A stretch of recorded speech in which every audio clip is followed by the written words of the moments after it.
Yippee! I'm a homosexual. Hey. Oh shit! Was that you telling me we're going to let go? Yes. Yeah. Wait. Yeah, I think it was. Oh.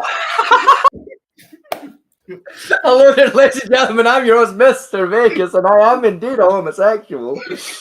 I'm joined as always by my wonderful host, Mr. Fatman T. Good evening, ladies and gentlemen. The best part about the whole thing, right, is, right, the thing I said before, they always have no idea, so you just screamed across the internet, yay, I'm a homosexual. They have no context to why you said that. Fucking context as to what the plot. Yeah. We're also joined by our regular recurring co-host, the blue one himself, It's Echo. Yeah, they've got no context to why you screamed, I'm a homosexual. Yeah. Just imagine, like, Ash just hearing Scotty say, "Yay, I'm a homosexual."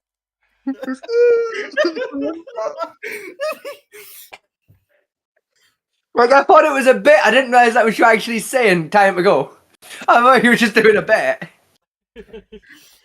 Like, fuck it. Oh, okay. So, all right. So I see what Scotty was talking about. It's season 4 of Jihad versus Jew. Oh, it's season 4 and 5 at the same time, my chief. But we will get into that in a moment. Yes.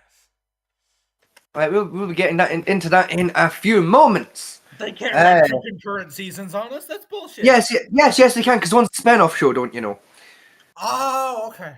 You know, it's like how for a brief period in time there was episodes of Star Trek Next Generation and Star Trek Deep Space Nine on air at the same time as each other. Yeah, one was a spin-off.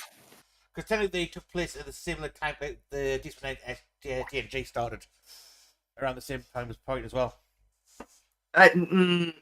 No, like Deep Space Nine starts like halfway through. Because like Deep Space Nine is like I think 2 years after the Battle of Wolf 359.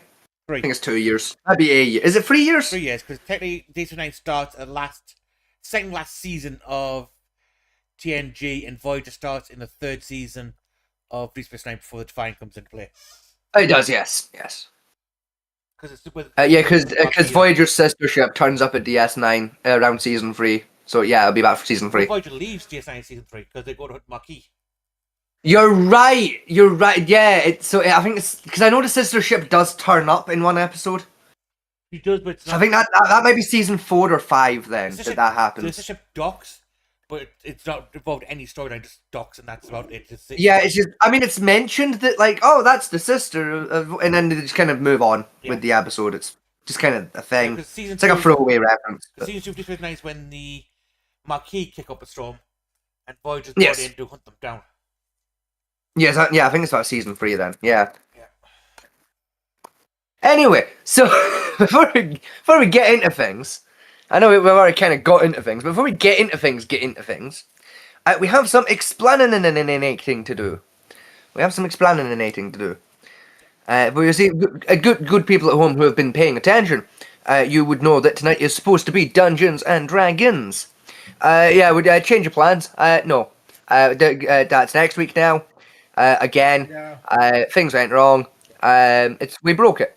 But it's okay. We will unbreak it. It doesn't matter. The greatest enemy of D&D has struck again. Yes, scheduling and also people pressing wrong buttons and breaking servers. But it's fine. So scheduling conflict. Don't worry about it. Shut the fuck. So, you see, there's this wonderful concept called kayfabe. Right. Oh, the wonderful concept, tricky trap. Like, how about fucking play? You cut off there. How about, and hear me out, fucking play along. Fucking follow the program. Maybe we don't dox our buddies. Anyway, fucking dickhead. Carry on from like Friday's episode.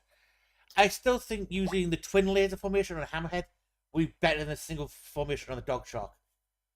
You say that, we didn't even actually get into the full conversation of last week's episode of what we were supposed to do of sharks. Yeah. We didn't actually get into it. And that's probably not gonna happen tonight either, because we all have ADHD. Yep. They probably No, just one of us is undiagnosed. And there's no context where the last episode was called because he wasn't here. Yeah. Because somebody can't get his shit together. But, that somebody's in the call. And staying eerily silent because he knows he's being talked about. It's like we need to put like ears down in the corner somewhere. Why you got to encourage the furry's behaviour by calling him a puppy? Why you got to do that? Why are you encouraging the freak? Yeah, because he's already lost cause. I know you ain't talking shit. I know too. You broke up like every second syllable there, gamer. You have to try that one again. So I know you ain't talking shit, Scotty. I know what you're into. What am I into then, Chief? Name one of my kinks. As he moved closer to the microphone. Come on. Not even close. I mean, I wouldn't be surprised, honestly. No. Not even close. Try again. Come on. Do it. Actually, hold on. Try. I know you're into femboys. I mean, you are one. Uh-huh. That's It's not a kink. That's a homosexual preference, but A for effort. We tried. A kink. Kinks are more like 50 Shades of Grey, or use Tabasco sauce on a dildo before you insert it somewhere. Yeah, it's like saying that I like femboys as a kink is like saying somebody has a preference for blonde women has a blonde kink. Like that's not how that works. Now we'll say having a like for redheads is a fetish. That is absolutely a fetish, but that's still not a kink. How? We don't have time to. We don't really have time to explain to you why. We have time to explain to any other person why, but we don't have time to explain it to you. Oh, fuck you. We'd be here for 6 months trying to get you to understand. Essentially, and we don't have 6 months. Essentially, people have a preference for hair. It's like, I can check a blonde, but a brunette's okay. But those who have preference for redheads are feral about their preference for redheads. Nothing would do with absolutely, redhead. Yeah. If your girlfriend might have dyed her hair red previously, she's going to be a redhead now again. Because you were that feral over the hairstyle that it needs to happen regardless of any fact. Ah. Alright. If they're furry and yif, they have to put it out everywhere. And don't like furries too. Gee, thanks for the Vietnam flashback to having to fucking delete all of that porn out of Echo's server. Thanks, buddy. Thanks for just airdropping me straight back into the rice fields of Vietnam right there. Thanks, bro. You're welcome. Fuck you. I swear to God, fucking all along the watchtower started playing in the background as you said yif. There must be some kind of way out of here. Said the furry to the admin. No. Fucking smell of napalm and lube in the morning. Exactly, bro. Exactly. I'm not going back to jail. Anyway, so that big Kong from your cages just got like furries walking around with. Exactly. I'm there with the rest of my battle brothers of the fucking of the fucking Space Marine Corps. We blinked and all of a sudden there was a bunch of teddy bears with the dicks out holding spears. Avenge me, brothers! Avenge me! Avenge me, brother! Exactly. Avenge me! Because I've just received confirmation in the background, by the way, that the felony has just tuned in. Speaking of Space Marines, have either of you watched the Space Kings 3 yet? No, I haven't. What? It's age restricted. Yeah. Oh, that's cute. You think people can't get around that? That's adorable. Yeah. You think there's not 101 workarounds to that? That's cute. That's cute. Well, the fact it should work around, can't blame us now for PTSD later.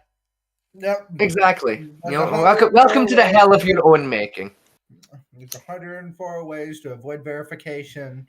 So, dolphin rape sex. Fair warning. None of this is. We don't do scripting. We just say shit. It's, Speaking of dolphin brain, the news. yeah.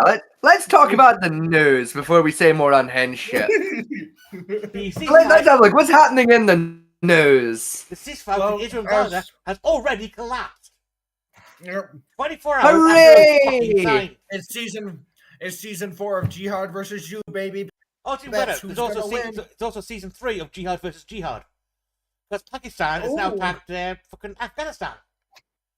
Yes, the Taliban and the other ones are at war. It's great. Good. However, I have news about that. Uh-oh. What As news of- do you have? As of 9 hours ago, Afghanistan and Pakistan have agreed to an immediate ceasefire because Qatar's foreign minister asked them to. Yeah. The foreign minister of Qatar has made them sit down and talk about it like adults. Isn't that the same thing that happened with the roughly the same thing that happened with Russia? Like Wagner got to Russia's capital, and then a fucking foreign minister was like, okay, let's sit down and talk about this. Wagner got to the Russian capital, did you just say? Yeah, the Wagner group, the Russia's mercenary group. Do you remember when that happened? Fucking I mean the Valgrov. How the fuck? you pronounce that? Vagrov. And you mean that same mercenary group that was almost immediately wiped out by a controlled airstrike? Mere moments before their leader was mysteriously killed in a strange aircraft incident. Oh, yes, they're almost wiped out, but they've actually regrouped and now actually going back towards Putin again. This time with actually anti-aircraft guns. This time to shoot down the shit Still. leaks that the Russians insist on using as modern aircraft, which have been updated since the fucking 80s. Still. Also in the news, because I find this far more interesting, because this is very British news. You guys know who Prince Andrew is, right? Yes. Not really. You know- No, but I don't. Okay, so Prince Andrew is a member of the British royal family. He's the one that like everyone jokes is a pedophile, you know, and like allegedly he can't sweat. I bet he's fucking sweating now. He's a Yeah. pedophile. Yeah, he absolutely is. Yeah, he's had his royal title stripped. Oh, For the second time in his life. Yeah, do you know why? did he touch his child? I've never seen some down here before. Even better. Go on. So he was previously accused of being closely associated with Jeffrey Epstein, right? Yes. Oh, Yeah, new allegations have surfaced that he's on the list. Oh, we knew he was on Oh. we knew he went to the island. But he kept saying that he didn't do anything on the island. He just went there for, according to him, Yeah, there's a business talk for the duchy. so alleged. I don't know how true this is because I am just reading a headline that I have here, but allegedly, what's happened is one of the victims of Epstein Island has come forward privately to the royal family and has provided substantial evidence to suggest that Prince Andrew was absolutely on the island, was absolutely involved, and was 100% definitely on the clientele list. Now, according to this, what I'm reading is he gave the title willingly. He wasn't stripped. I've not seen any headlines saying that on my end, but to be fair, I've only got like 4 here. So London Standard, Prince Andrew gives the Duke of York title and honours the head of Gaddafi book. in fact, no. So I do have one here. Prince Andrew relinquishes Duke of York title following string of accusations. Prince Andrew gives up Duke of York honours the head of Virginia's Greff book coming out, and a few on the same tone.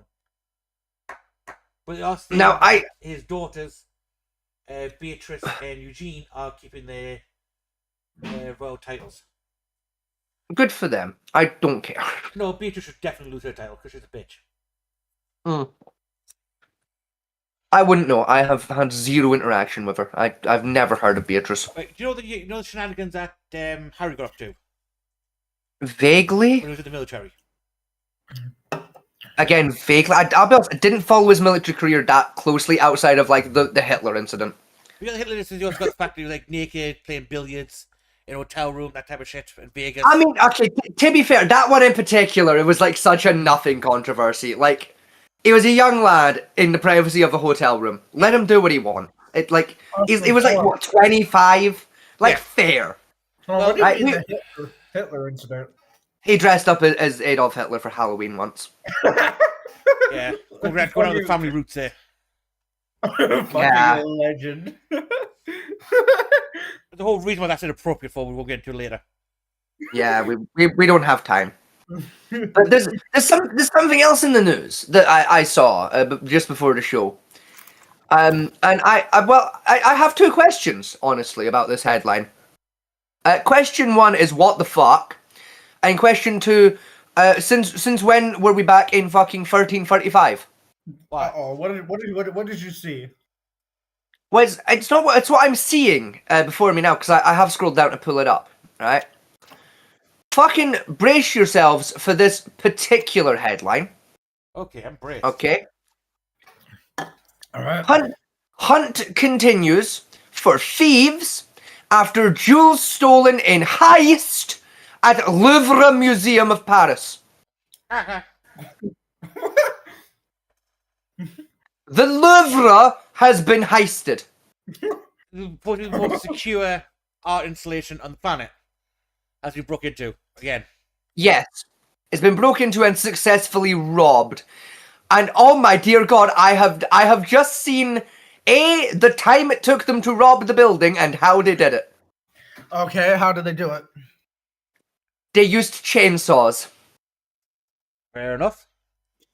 You know, Go ahead and it is. I have in front of me the time for how long it took them to get in, steal the shit, and leave. Go ahead and have a guess. 10 minutes. Under 5 minutes. Under 5.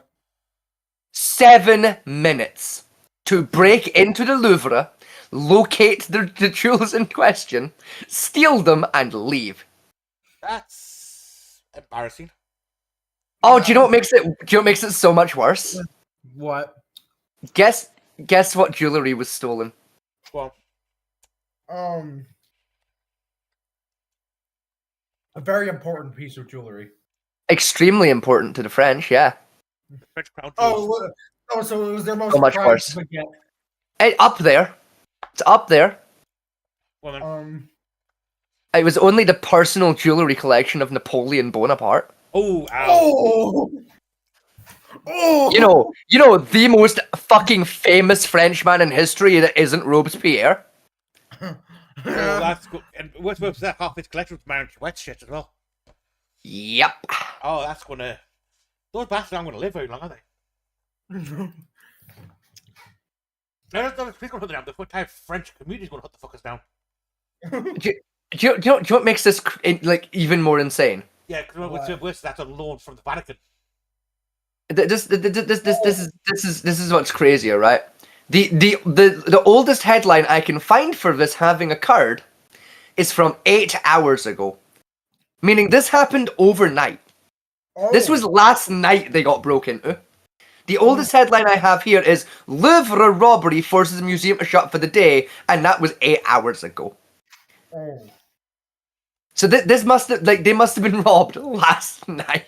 If those fuckers are smart, they'll be out of country playing to. Oh yeah, they will not be in Paris anymore. Yeah, they're long gone.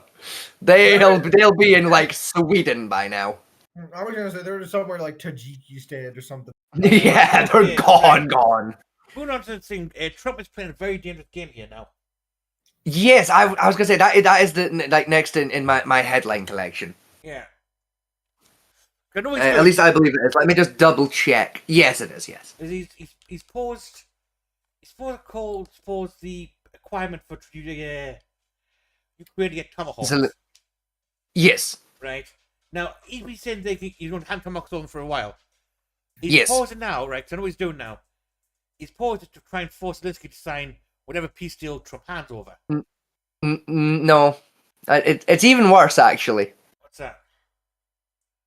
So Donald Trump was offering to sell the Tomahawk missiles to Ukraine. Yeah. And then last week he had what he himself described as a very productive phone call with Vladimir Putin. Yes. And now ever since he's been suddenly backpedaling on letting Ukraine have some Tomahawks. Yes. Basically, as far as I know, Russia's basically stated they will sign a peace deal if they get all the territory they took previously before the Ukraine started doing the pushback. And Zelensky's handed over to them as a war criminal. Yeah, which no. Yeah. I'll say we've already mentioned the Afghan Pakistan thing. I never said Afghan Iraq. That's a throwback. Fucking. I don't care about that. What's this one? Oh, that's the president of the Oxford University Student Union. I'd say that's the one where I'm saying like I don't care. I'm on the next one down from you. It's quite an important thing to bring up. It's not. No, it's not worth talking about. No, I don't care. I don't. It's like really like. Come on, we all know the answer is he's an asshole. Fuck him. Right? You don't celebrate a dude getting shot. It's not right. Yeah. You know, like. Unless it's a pedophile. I mean, yeah, but that's a completely different situation. Yeah. Gamer, like, come on. You know, and even then, if a pedophile got shot in public in front of his wife and kids, I still wouldn't be celebrating it. You know, because that's just against the rules. That's even do privately outside the back of your garden with wood chipper. Yeah, you know, I mean, like, do it in public, sure, but not in front of the wife and kids. You know, like, come on. There's fucking rules about doing a dude. Yeah. Even if they are scum of the fucking earth, there's rules. You know, like, come on. Even fucking drug dealers know these rules.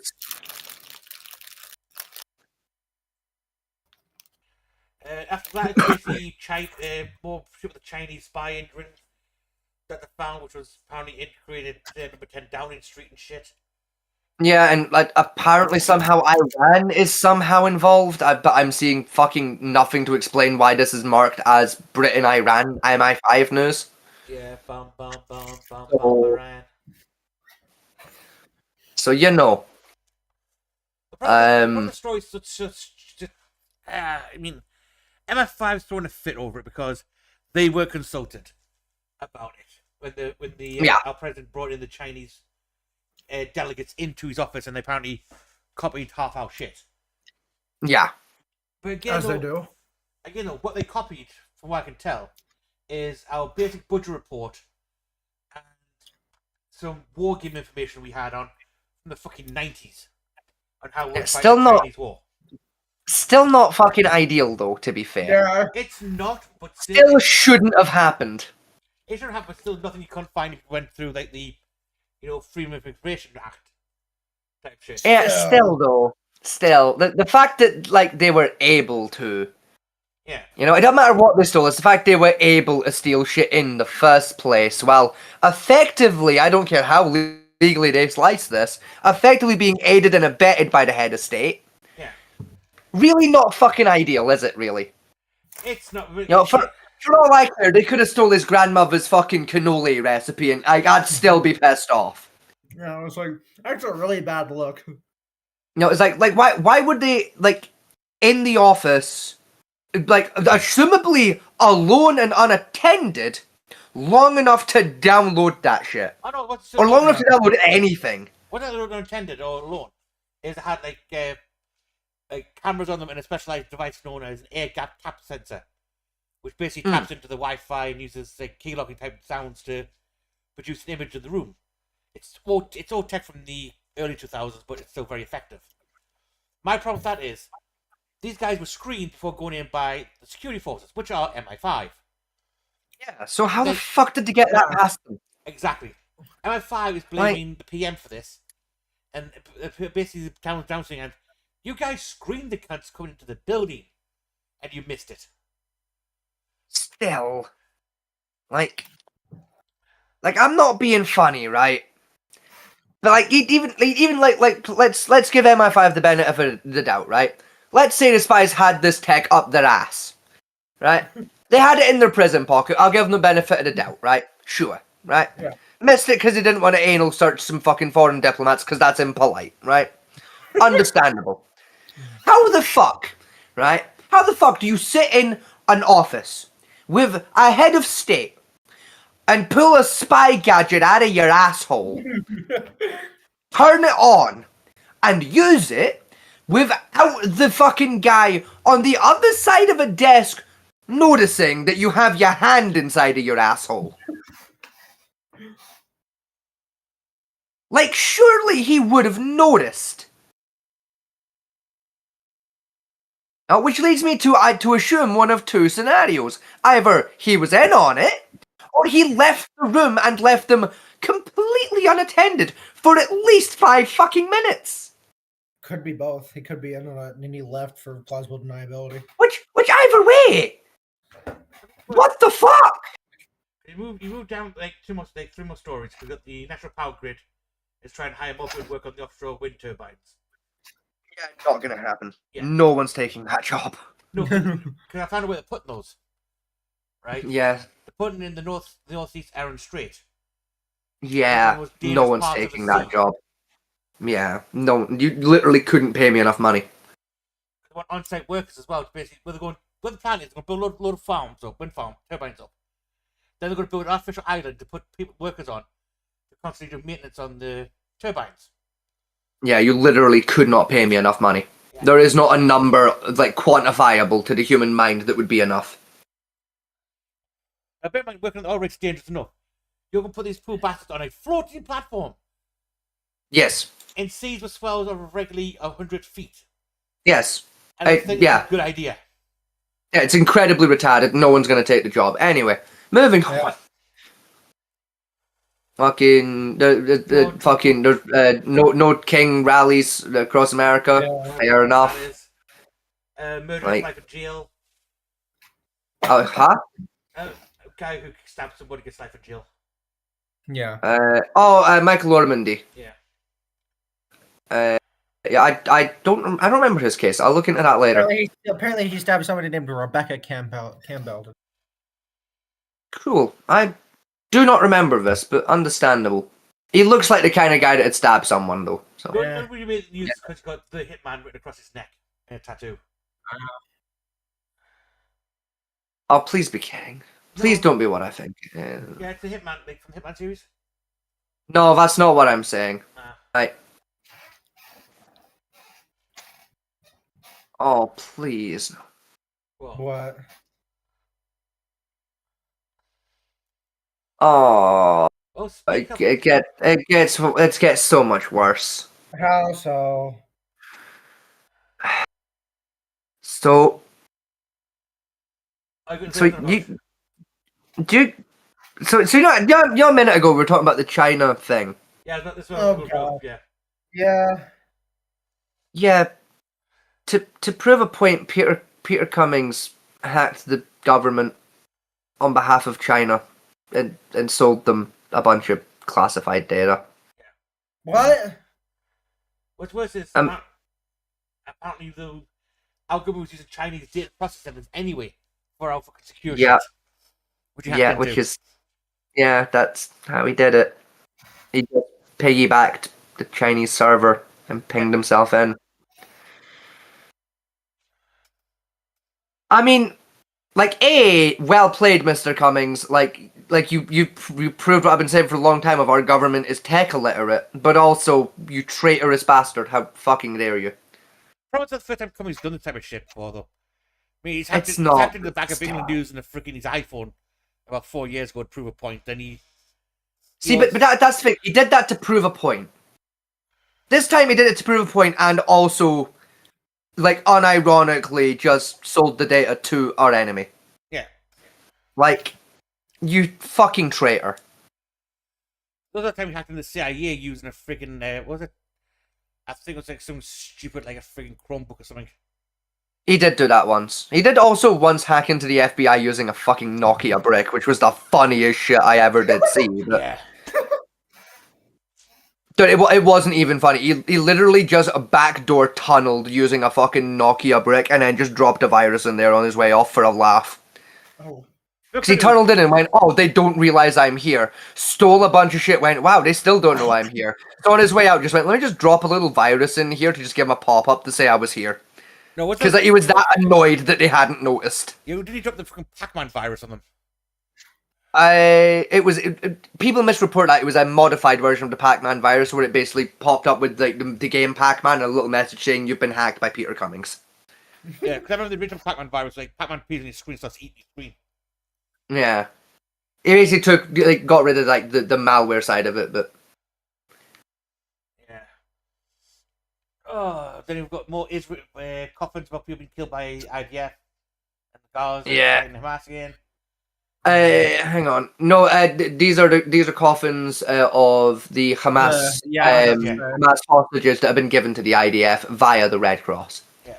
And then apparently 2 British women rode across the Pacific. Yeah. Successfully rode across from Peru to Australia. That's cool. Oh wow, That's nice. not bad. That's really quite cool. Then more on Prince Andrew. Yeah, which And then the bitch who's doing their taxes is a bitch again. Yeah, Rachel Reeves is still a fucking idiot. Yeah, still can't work out what math is. Oh, and look at you like that. She's been lying to allegedly. Oh, who would have fucking guessed? It's almost like I've been saying since. It's almost like I've been saying since literally the first time she cried live on national television for no fucking reason. That yeah, that's probably a lying, manipulative bitch. I have a sneaking suspicion she's sleeping on the side with the fucking prime minister. A politician that lies? Say it ain't so. I mean, Yeah, a politician in charge of budgets that lies and is definitely sleeping with the prime minister. Because any other politician did half the fuckery she did would have been fired by now. Alright. I mean, think say how your politicians lying. You know, they're talking. Yeah, seriously, I swear to God, I will die on this hill. Right? They can send me to jail if they want. I don't care. I will forever say this. She is sleeping with Keir Starmer. They are having an affair. No one will ever convince me otherwise. Oh, here we go. This is a good one. I've missed this one. A Jewish man arrested after Star of David and Jewish man arrested after Star of David antagonized protesters. Wow. I don't really fully understand what they mean by that, but okay. Basically, I remember the story, but a Jewish guy basically was wearing a Star of David on a chain around his neck. Right. He was walking down the street where the Palestinian protests were going on. He was walking down the street to go to the shop, by the way. Okay. And one of the protesters saw it and got offended at it because they were Palestinian and basically used the hate speech law against the Jewish people. That's exactly what I would expect from your government. Yeah, unless I see like fucking video evidence of it going down, I do not believe that that's what occurred. Like, I don't like the Palestine Action people either, but also, like, What? really want me to believe you were just walking down the street with a necklace on, and some dude happened to see the necklace as you had just casually going, yeah, fucking bullshit, you did. Bullshit. You were walking past, you saw them having a pop, you got mad, you pulled out your Star of David and you tried to make a thing out of it, didn't you, Bucky? Hang on. Didn't you, Bucky, man? Bluey in the chat, his wife and childcare wife and children were in the crowd. They're actually front in line in the crowd. On that one. Yeah. I believe one of the from what I heard, when the shot rang out, one of the kids ran to Charlie Kirk because she was scared and wanted her dad. Yeah. I mean, there's some people that are reporting that, but also, like, I've seen the footage and, like, fucking no, they fucking didn't, but okay. No, the kids were pushed, they immediately moved outside after the shooting, but they were front and center to the actual shooting. Oh, yeah, they were front line, but, like, yeah, those kids did not fucking move towards Charlie Kirk. Yeah.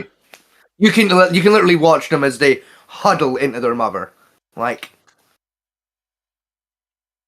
but, you know. There's a lot of things people on both sides say that the kids weren't there, they were there, but no, they definitely were present. Yeah. Because there's the camera angle from behind Charlie Kirk, which has shown where you can see the kids in front. Necklace you wear. Wrong one. No, Discord. There we go. Discord's working. There we go. Right, this is the video So- I've got from the Telegraph. This is part Yeah. of the bit of interview with the supposed Jewish man. Again, look, unless there's fucking CCTV of the incident itself, I'm not really gonna believe his story. I was just walking down the road, innocently minding my business. This is the description. No, you fucking word. And this is the description of it. Police interview footage obtained by Telegraph shows detectives accusing a Jewish man of openly wearing a Star of David that caused offence. The suspect was then handcuffed and detained by police for almost 10 hours, and the Telegraph his arrest appeared to be an attempt by Metropolitan Police to criminalise wearing a Star of David. He was displaying the Jewish symbol on a silver chain around his neck, a 6-pointed star measuring 2 centimeters, less than 1 inch across. The man who was in his 40s Hang on, was a arrested. 6-pointed star. Yes, Star of David, 6-point star. I thought it was 5. That's a pentagram. Or Pentecostal. Is that? I thought it was a pentagram. No, Star of David's a 6-point star. Huh. The two triangles intermixed. Oh yeah, of course. Yeah, triangle's free, isn't it? Yeah. Yeah. On the 29th. Not bad. Man was arrested at 7 p.m. on August 29th at a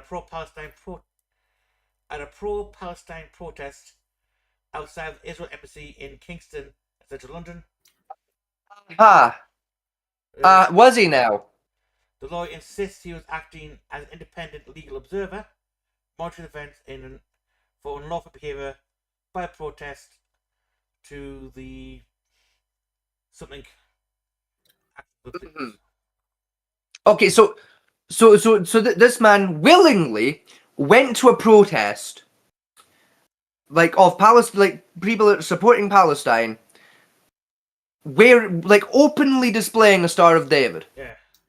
That's a very different context to, well, I was just walking past a group of protesters accidentally on my way to the shop, minding my business. It's like, because that is bullshit.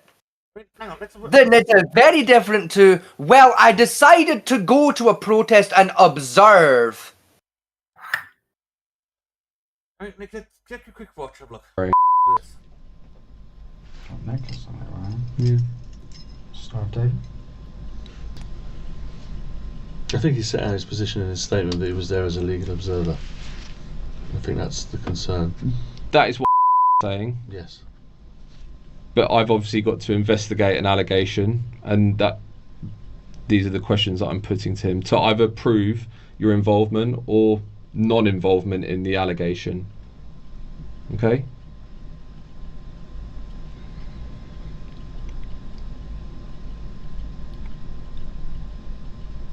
What necklace are you wearing?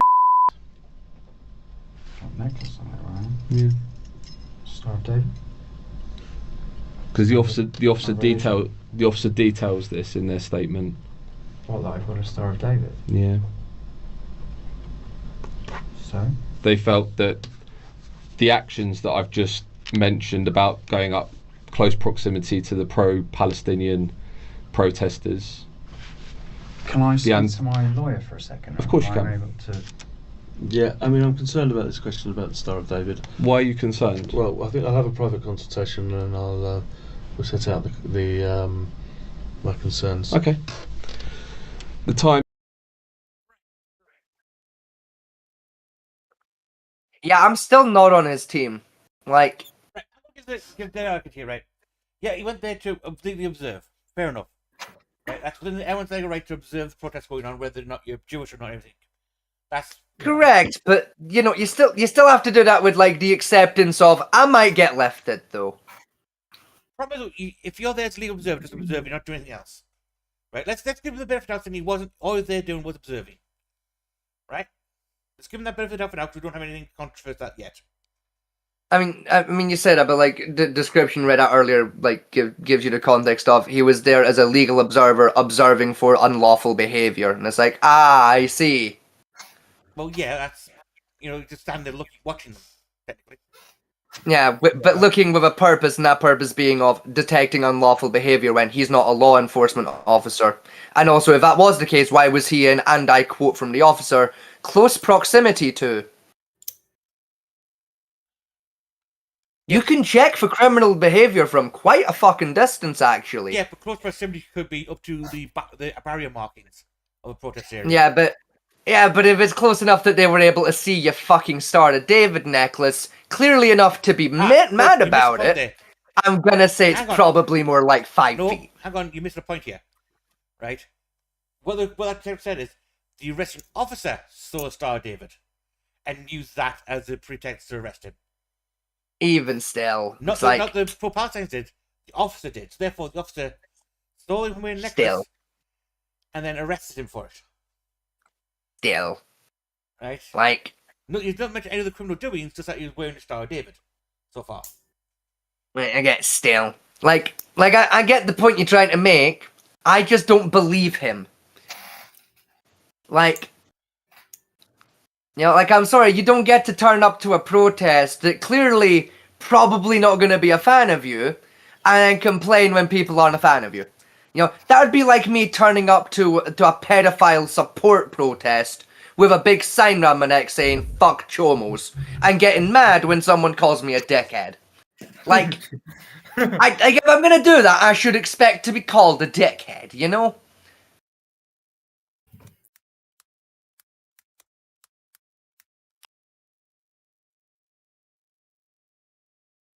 No body cam footage.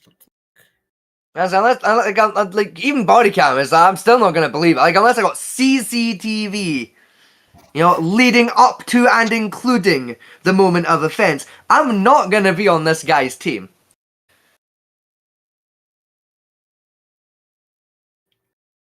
And even now, I'm still probably not gonna be on his team, even at that point, because, like, there's kind of this entire concept called minding your fucking business. Just because there's a group of cunts over there having a pop, doesn't mean you can just sit there for 6 hours. Like, a quick look, oh, that's what they're protesting, and then fucking get on with your day. My line of questioning, first and foremost, is not to offend, it's not to discriminate. I want to have that on record. I'm not asking that question to cause you any offence. However, if we'd have proceeded with my line of questioning, the officers have noted in their statements that they believed that because the Star of David was out and present to people which may take either offence to the presence of it, they felt that was antagonising the situation further. Okay, well, I'm going to say that I think that's, with respect, appalling and shows a complete lack of ignorance on behalf of those officers. Okay. Because if they were familiar with the fact that IJAM were organising the protests, then they would recognise that how could a Moggin Dovid cause offence, notwithstanding the fact that we shouldn't be in a situation where people can't walk around wearing a sign of their religion. It's not like. So I do have a great deal of concerns with the officer's response and the line of questioning, but I've recorded it on tape. So, to that point, I myself, and I believe for the Metropolitan Police Service as well, I don't believe that anyone has acted with a view to cause anyone an offence. However, we're talking about we're not talking about wearing a Star of David. I don't know what you're referring to, a Mogodovid? Yeah, sorry, Star of David. Star of David, I haven't heard that. Apologise. Well, that's a Jewish term for Star of David, never mind. Yeah. To be fair, like, even in the Jewish community, Hebrew is not a common language anymore. No. But anyway, given the detective's own words here, right? No one was offended by it. The officer saw him with Star David out, and believed that he was doing it as an antagonistic protest. Yeah, but also, in fairness, said officer wasn't there. He's going off of a fucking statement report. So I'm still not on this dude's team. No, the officer's going off. No, he's going off. The detective's going off with the officer's report. Yeah, that's what I'm saying. So I'm like, like he could just be butchering this entire. I'm still not on the Jewish guy's team here. Like, nah. I mean, right. If he was there to cause trouble, arrest him for that. I don't mind that point. But if your whole point of your arrest was because he was wearing sorry, which is a symbol of his faith, Mm-hmm. Yeah. and that's enough for you to say, well, now that's antagonistic. Therefore, all church symbols like crosses should be taken down because that could antagonize the Jews or the Muslims. Any sign of a synagogue needs to be removed. Or Look, even all of I'm saying, a mosque. all I'm saying, right? BLTs All I'm are saying, being allowed. no, all I'm fucking saying, right? Go wear a pentacle in literally any Scottish city and walk past a police officer. I fucking dare you. Like, because that's not even like oh, the hate. No, this is like literally fucking the last 150 fucking years. Go to Scotland wearing a pentacle. I fucking dare you. Like. Yeah, like all I'm saying is like obscure religions have been dealing with this bullshit for fucking hundreds of years. Now the modern religions are dealing with it, and oh, suddenly it's a violation of people's rights. Yeah, you can all fuck off. Nah, how about you wear your fucking necklace under your shirt like everyone else fucking does, and if you're walking down the street and there's a protest going on, you kind of do what normal cunts do, and you turn your head and go, oh, there's that sign, that's what they're protesting, cool, and then go about your day, rather than standing there observing to observe for criminal potential behavior when you are not a fucking, law enforcement officer. Like, how about you just kind of go fuck yourself, By though? the way, Bluey is ketchup, isn't it? Yes. Right. Yes, Yeah, that's valid. That's felony ketchup Mark II. Hang on. Nope, it won't come. You know what I mean? Like, Come back. what are you trying to do? Like, I was sneezing, you twat. no, why are you asking? Like, Nah. No, so I'm reading the chat log, that's all. Ah. So I've got the OBS up and the chat Yeah. log coming down. I'm just checking. I said to you, I just have the fucking the chat like the stream tabbed. I'm just like I'll occasionally alt tab over to it. Yeah, I'm just saying Bluey, and I'm assuming it is. Mm-hmm. It is. But yeah, Like fucking, as I said, I'm not on his team on principle of don't fucking turn up to a protest and just observe to make sure there's no criminal behavior. You're not a cop. Fuck off. Right? How about mind your business? So I'm already not on his team. Right? I'm double not on his team, or any religion's team for that matter, in this case by default, because, my people have been dealing with that in my home country for the last 200 or so fucking years. It's about time that frankly, that discrimination got spread out a little to everybody. That way some, maybe, just maybe, some actually helpful change for everyone across the board happens, rather than only the fucking important people. Maybe everyone deserves that same right, rather than everyone except the obscure ones. How about taste of your own fucking medicine? So I'm double not on his team, right? I don't trust lawyers, so I'm triple not on his fucking team. Reason 4 is and again, I'm not a big fan of the police, ask anyone. I don't like them very much. But at the same fucking time, nobody gets arrested for just walking down the street minding their business. Nah, he was being a dickhead, right? I bet you any money if you put if they fucking released some body cam footage, what actually happened was he was politely spoken to and started being an arsehole because he's a lawyer and tried to lawyer his way out of it, and that's why he got lifted, because he was being a smarmy prick.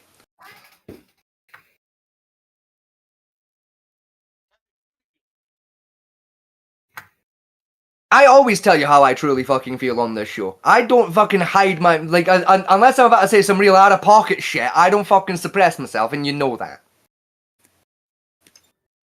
Right? Fuck him, fuck lawyers, and fuck every motherfucker when it comes to this particular argument. Right? Because, it's about time. It's about fucking time the normal religions just got just a fucking hint of the bullshit that they have been directly responsible for.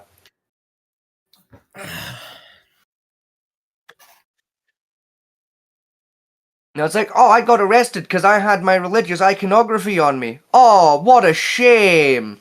Boo-hoo. Your great-grandfather literally burned several of my ancestors. Go fuck yourself. And he did it for the same reason you got arrested, allegedly. Fucking ha ha ha ha ha. how the turntables have tabled, bitch!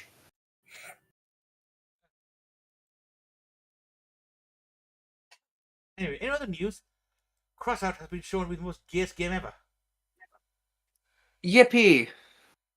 What was it? You say that, but that's impossible because I don't play Crossout, and as we all know, I'm the gayest man on earth, so. There's probably so. I could probably someone gay. I mean, I think Pinky's probably gayer than you. You say that, but, like, Pinky's not the one that's been offering to suck my dick. I'm the one that's offering to suck theirs. It's like, Fair enough. you know, I mean, like... you've been shot down almost every time. So yeah. I mean, you say that, but I think they're only shooting me down because we're in public. I think secretly... I don't know, I think Gamer might have a little crush. All right, DM him then. Because, like, they have been shooting me down politely, you know, like, I Alright, think, low-key, just a little, they kind of Okay. like it. All right, DM Pinky then. Ask to suck his. Don't fucking tempt me. Do it. I'll play, like, don't fucking I'm threaten me with a good time. Do it.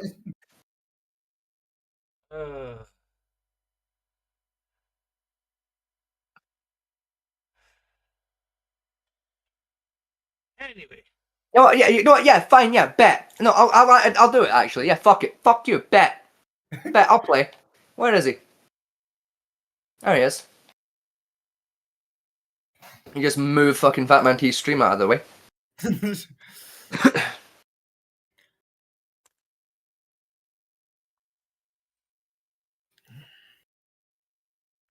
fact, no, you know, like, I'm not only am I gonna do it, I'm gonna do it my way too. I'm gonna be funny about it.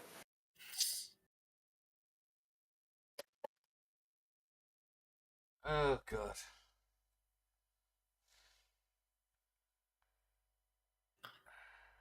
Okay, what has Moist Critical done? He just says, "I hope this video ain't." God knows. I haven't watched anything much good for a while, actually. To be honest.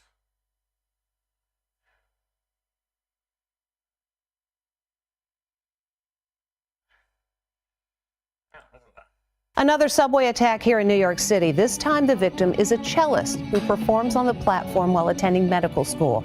Now, after the violent attack, it is not clear that he will ever play in the subway again. He spoke with Amber Cagliano. It's a truly disturbing act of violence. A musician in New York City viciously bashed in the head by a random stranger. The woman lurks behind him, moves in, then picks up the cellist's metal water bottle and whacks him. In the middle of one of the songs that I was doing, I just... What? Just a fucking metal thermostat back of the head. Just, ow. Yeah. Fucking ow. felt this impact, this terrible crashing pain along the back of my head.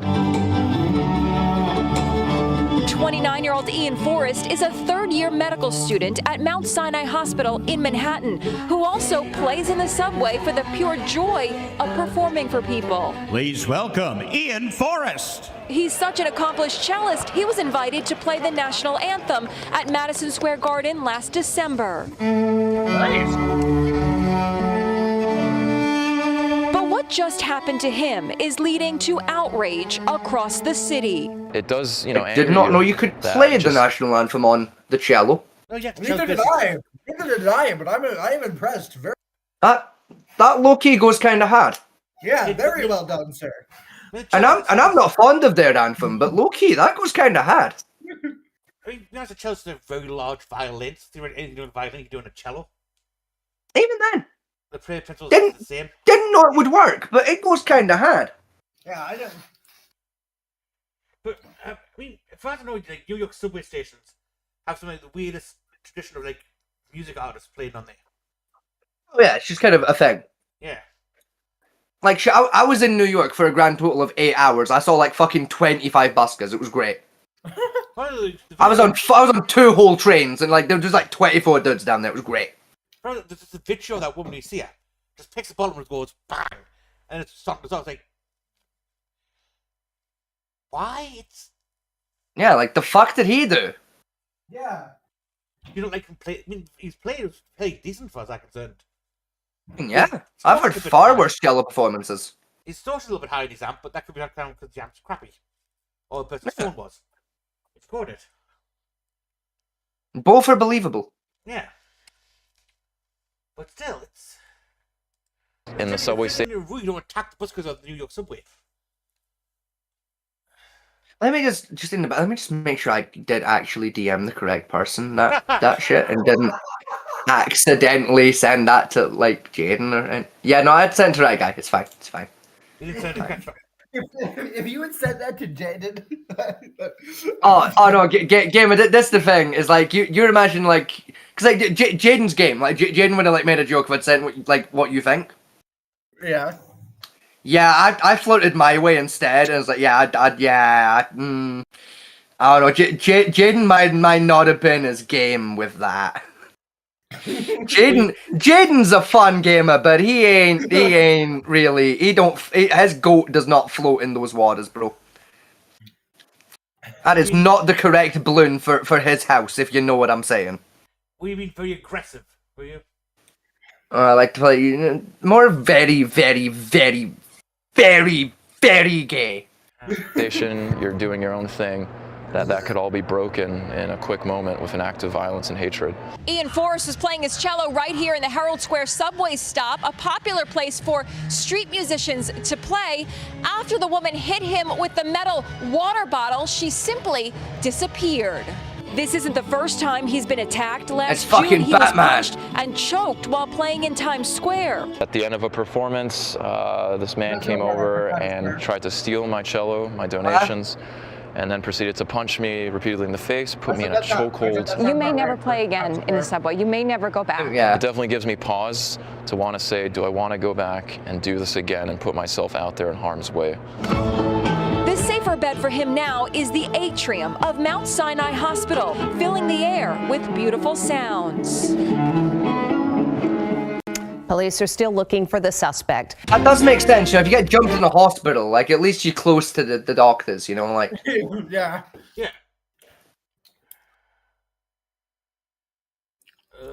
no, it's like I suppose it does make sense. And incidentally, right? Just fucking. I'm not going to show the people at home, but like I'm going to show you guys what I meant when I said I was flirting very, very, very gaily. Just I just move that out of the way. All right. Oh god, I can hear myself. Damn. Clear your fucking ping. No, I don't think I will.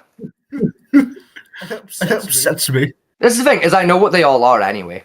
What are they just at everyone's? No, that one's an at everyone about free video games. Those are religious updates. That's a video game I haven't played in a while. That is AI fuckery.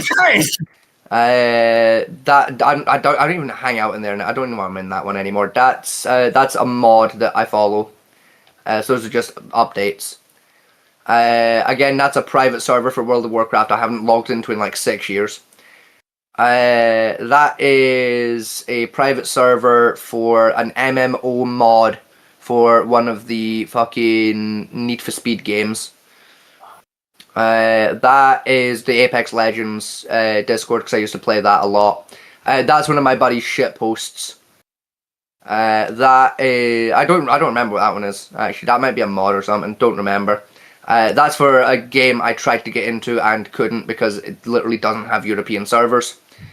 That's again, I've not been involved in that in a few years. MMO, different server for the same MMO. Yep. Yeah. As I know most, like I know pretty much all of them are, or at least vaguely know what they're gonna be about. So I just don't bother. Like basically, I cleared notifications for like the top 8, if that. But let me check. Like 1, 2, 3, 4, 5, 6, 7, 8, 9, 10, 11, 12, top 13. No, 14. Sorry, I cleared notifications on the top 14 like twice a week. Cause like I mean, they used to be like ordered of like least to most important. Now they're just chaotic because like it's been a few years since I bothered. But it's like I still keep like those top 18 are like these are the ones I vaguely care about. Oh, there's just something about the wrestling thing. What's the whatever the fuck his name was? Raja Jackson. Yeah. Yeah, I've not been paying much attention at like more recently, just because there's been other things in the news that I've been following. Yeah, they're the last I heard, Raja Jackson had officially been arrested. good. I've not heard. I've not really paid attention since then. So he might be out. He might not. Fuck knows.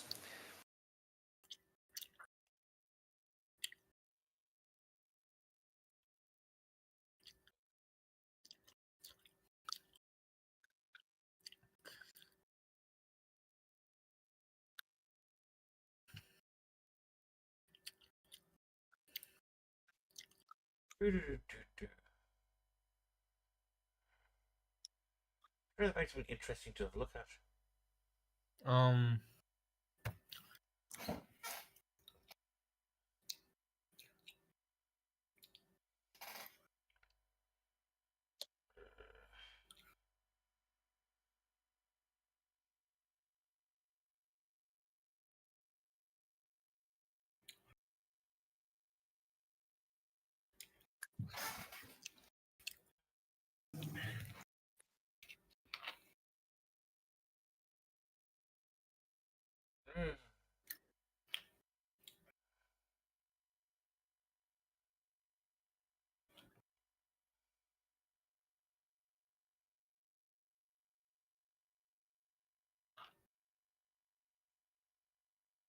Racist fish was ejected by Captain Rick Deadliest Catch. But yeah, we will not get away with watching Deadliest Catch. Yeah. we will be strung up from the ceiling by our toes. Yeah, Sky would not let us get away with that, will they? Yeah, no.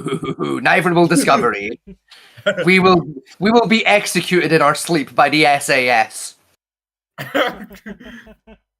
Like, that shit will not fly.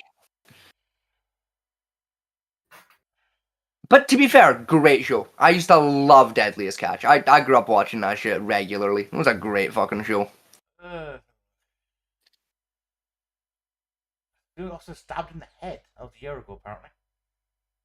Drone operator. Oh. Yeah, sounds about right. I think I remember that video. I don't, but obviously I don't watch a lot of donut operators content. I know he but I don't keep up. I know he recently uploaded a video like today about a road rage incident. It sounds about right. I say I do like his stuff. I just don't keep up. You know, like I got to be in the mood for it. You know. Yeah, that's fair. Sometimes you're just not in the mood to watch somebody get shot. Yeah, you know, like. Honestly, most of the time I'm not really in the mood to watch someone get shot, really. But road rage pistol whips cop, then gets dropped. That's a question, actually. Like, I keep seeing that like fucking pop up on the internet at the minute. What the fuck is this FAFO thing? What is FAFO? Fuck around, find out. Is that what it means? Yeah. Yes. That's been bugging me for like 6 months because I keep seeing it crop up here and there on the internet. And it's like, what the fuck is that? I thought it was common knowledge that people like. No, like I'm familiar with the term "fuck around, find out." I've just never seen it shortened down like that before. Like over the last few months, like. It's like YOLO. You only live once, technically. Yeah. See that one I know because like fuck it, I was there when the ancient magic was written. Yeah. You know, but like. I was like the FAFO ones. I like it's been bugging me for months. It's just like, what the fuck is that? What does that mean? Fucking. Let's have a look. Ricky Gervais destroys woke culture. No, I will get fucking angry. That I will get a level of, and this thing. So I want to make this absolutely clear, so that no one can misconstrue this. I will not get mad because it's Ricky Gervais destroying woke culture or whatever. I will get incredibly mad because it's Ricky Gervais, and I fucking hate. And let me say that one more time, a little louder for the motherfuckers in the back. Fucking hate Ricky Gervais. If I was left unattended in a room for 10 seconds with Ricky Gervais, one of us would walk out of that room. The other one would be crawling out of that room. I do not like Ricky Gervais. I do not enjoy his comedy. Right? Ricky Gervais is the stand-up comedy equivalent of Family Guy.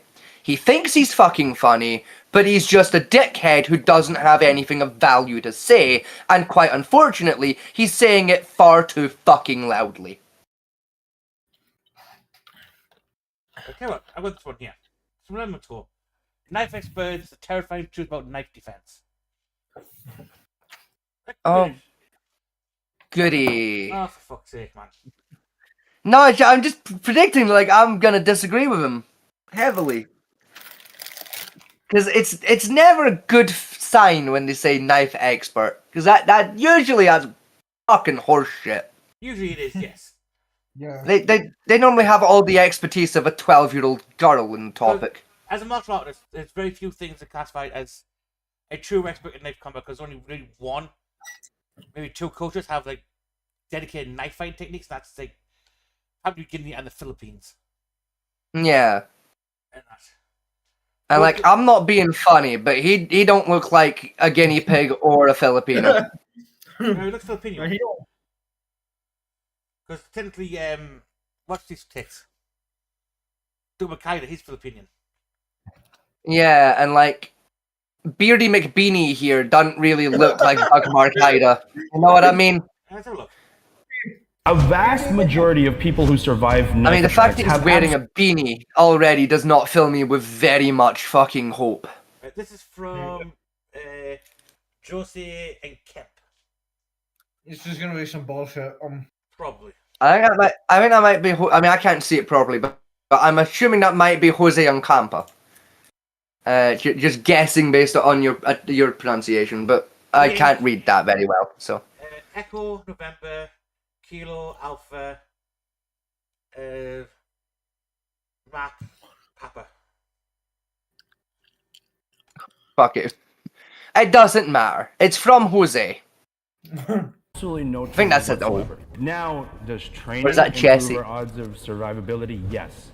But I it's don't know. what kind of training matters. That's Paulo Rubio, the world-famous knife instructor. He's traveled the globe to document the greatest experts in combat. This is brilliant. Jesse, this is I an don't know. ancient methodology. Today, he's Is invited it- me to FMJ, a tactical facility usually reserved for special forces. Because it's time to learn the truth about knife defense. I'm scanning the environment, I'm grooming, I'm indexing. You're giving criminals a lot of good ideas right now. Go! Up here, this was a real knife, and I wanted to kill you. What's the truth about knife defense? A knife thrust can happen as fast as 0.14 seconds. When you blink your eyes, it takes That 0.10 wasn't- to 0.40 seconds. For you to initiate a defensive action, it takes about half a second. What? Scotty wanted to say something. No, I didn't. No. That's what Echo. I'm a grown ass fucking adult, not a 2-year-old. If I wanted the video to pause so I could say something, I'm more than capable of requesting for myself. You silly Billy. I thought you said pause it, and that meant he didn't. No, I think I mumbled gently to myself, "Oh, for the love of God." Oh. Either that or it was something to the extent of that's not even fucking close to 0.14 seconds. Yeah, the human blink speed As is he- about 0.4 seconds. So that's the fastest I know of any could fire. Yeah, his statement of like a blink takes between 0.10 and 0.2 is like, yeah, that bit's correct. It was the bit just before that where it's like a thrust can happen as quickly as 0.14 seconds, then proceeds to demonstrate so way slower than 0.14 seconds. Yeah, promise like 0.4 seconds. That's the maximum limit. The human being can transfer information from the brain to the muscles. Right? Yeah, not 0.14. That's That's 0.04, literally I think it is. beyond human. Yeah, it's that That's faster than a human being can react, and that's basically those who have like that insane reaction speed of just natural reactions. Right? Yeah, like that's like Formula 1 driver, like fucking reaction time. Yeah, both Formula drivers are like 0.5. second. Yeah. 0.5. I mean, give or take, it's like 0.05 to like 0.03 on average, but like, yeah. So he's basically trying But again, like most of them are genetic freaks. Yeah. Again, what he's on about here is most human reaction speed sits around the 0.6, 0.7, 0.6 mark. Right? As a martial artist, if you train properly, you can push that all the way down to, I think the fastest is like 0.04, which is the natural speed of the neurons. As a martial artist, you could probably push that your reaction time to something like 0.06, I think it is. Give or take. And that's the fastest you technique with training can do without any genetic advantage. And that's, so yes, there's some argument. Like there's some examples of people that have gone it down quicker without genetic advantage, but it's like that was hyper specialized training that did that. Even then, you're talking like 0.0001 of a fraction of extra time on it. Yeah, like it was negligible. Even though like there's, and even like because like, there's like a couple of, I mean, again, these are most like racing drivers that I'm referring to here, but like there has been a few dudes who don't have the genetic advantage that have gotten the reaction times down to like 0.03. But like, again, it's rare. It's not exactly the standard. It's like once in a blue moon, a dude just kind of achieves it for no fucking reason. Yeah, but even then, those guys are not consistently doing that speed. So I've seen the Yeah. ones as well. It's like every now and again you get like a 0.03 flash, but then it stands out again around like the 0.05, 0.07 mark. Yeah. You know, for a contestant of like a 0.0, a 0.04 is a freak of nature genetic wise.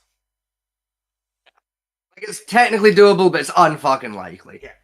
So yeah, and fuck off headphones. So, in theory, right, someone with that kind of speed can get a fraction speed of stabbing at that speed. I think there's one guy. It was one guy in Japan. He could do 5 slashes and thrusts within a second. Oh.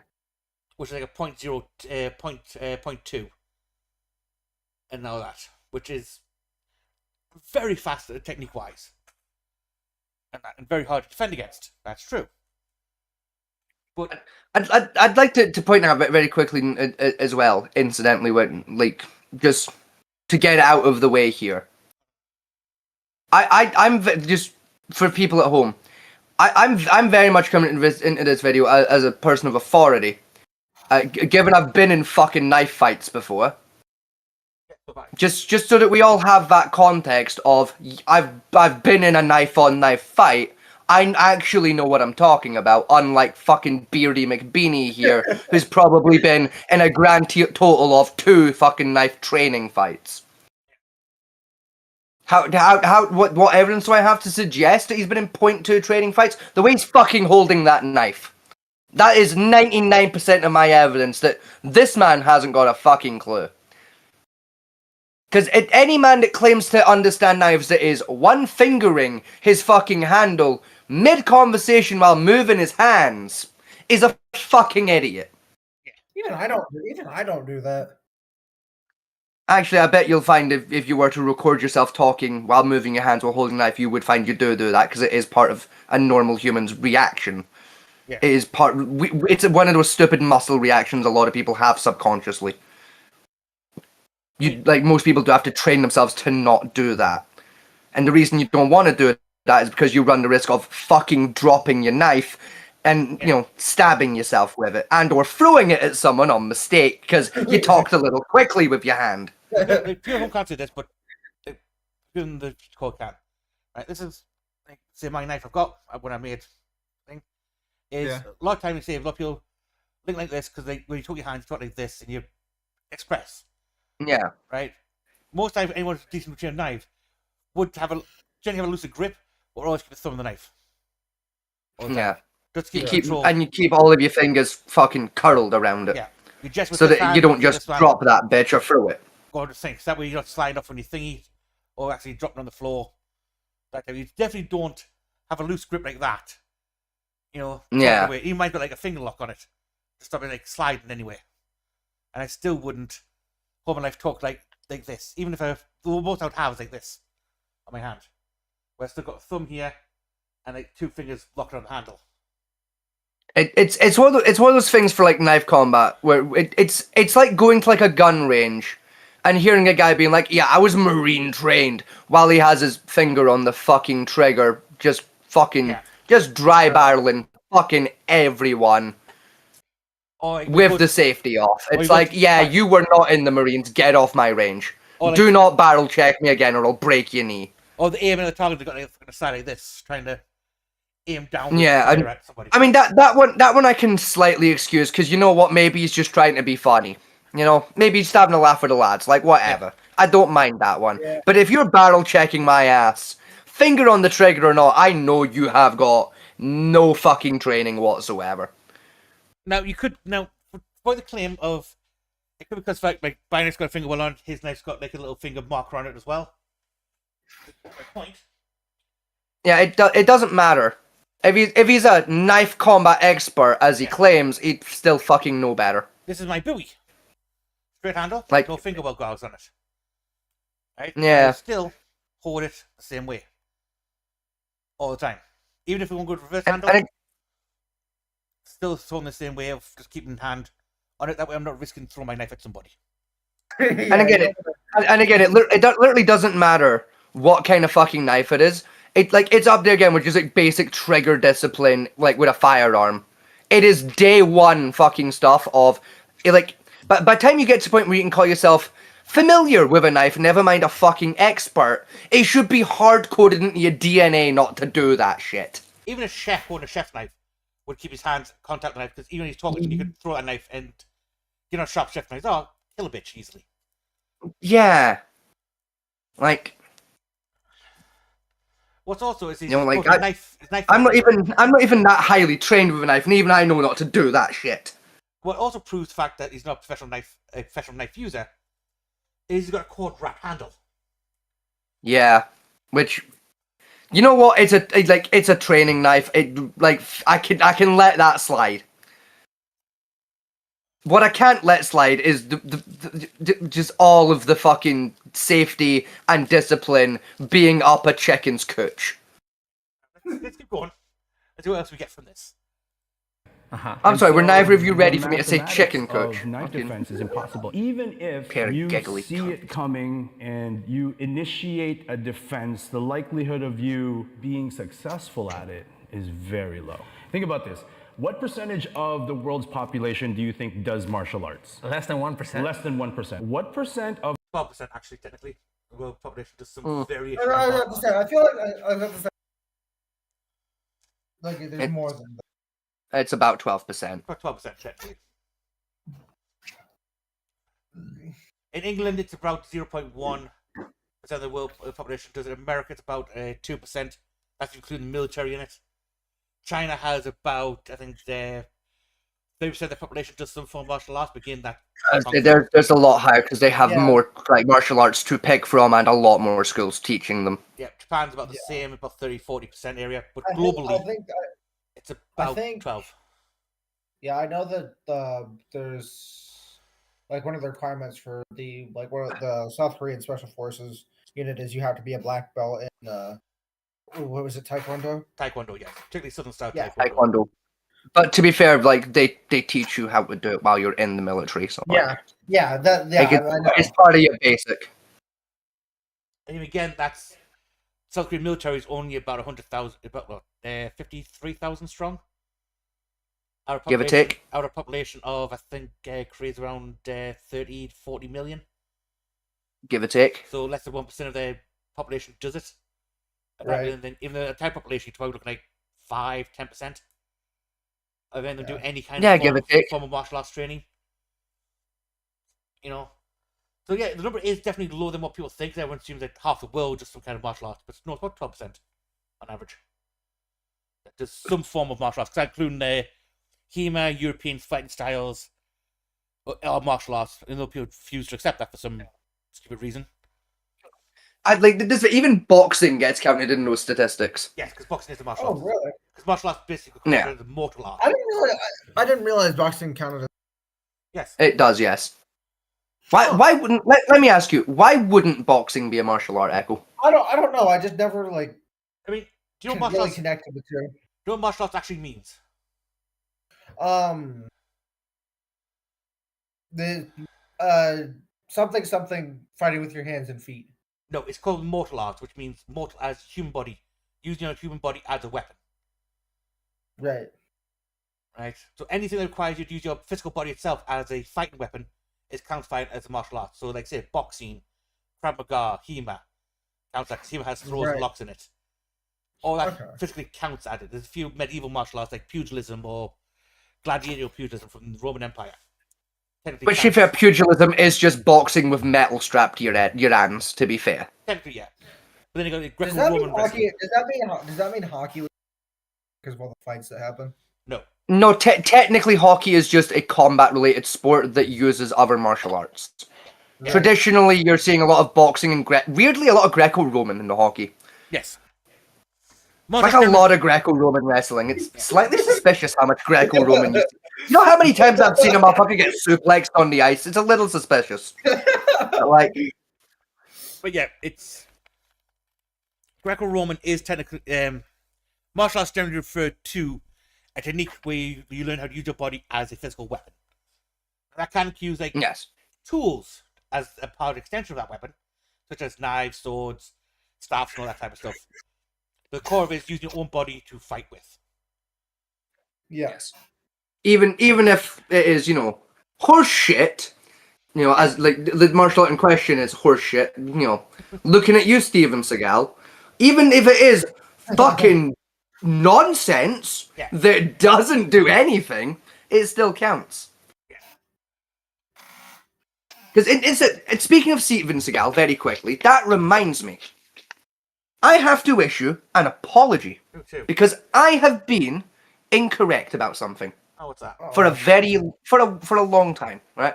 I've been saying on this podcast for quite some time that Aikido, through and through, all the way, horseshit, nonsense, bollocks, doesn't work.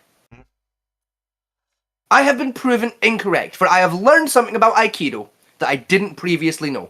What's that? There is a single bit of Aikido that is not horseshit. Okay, and what's that? It is specifically the part of Aikido training where they teach you to fight with quarterstaffs. Because I've checked now, I've seen it. That bit is legit. That would work.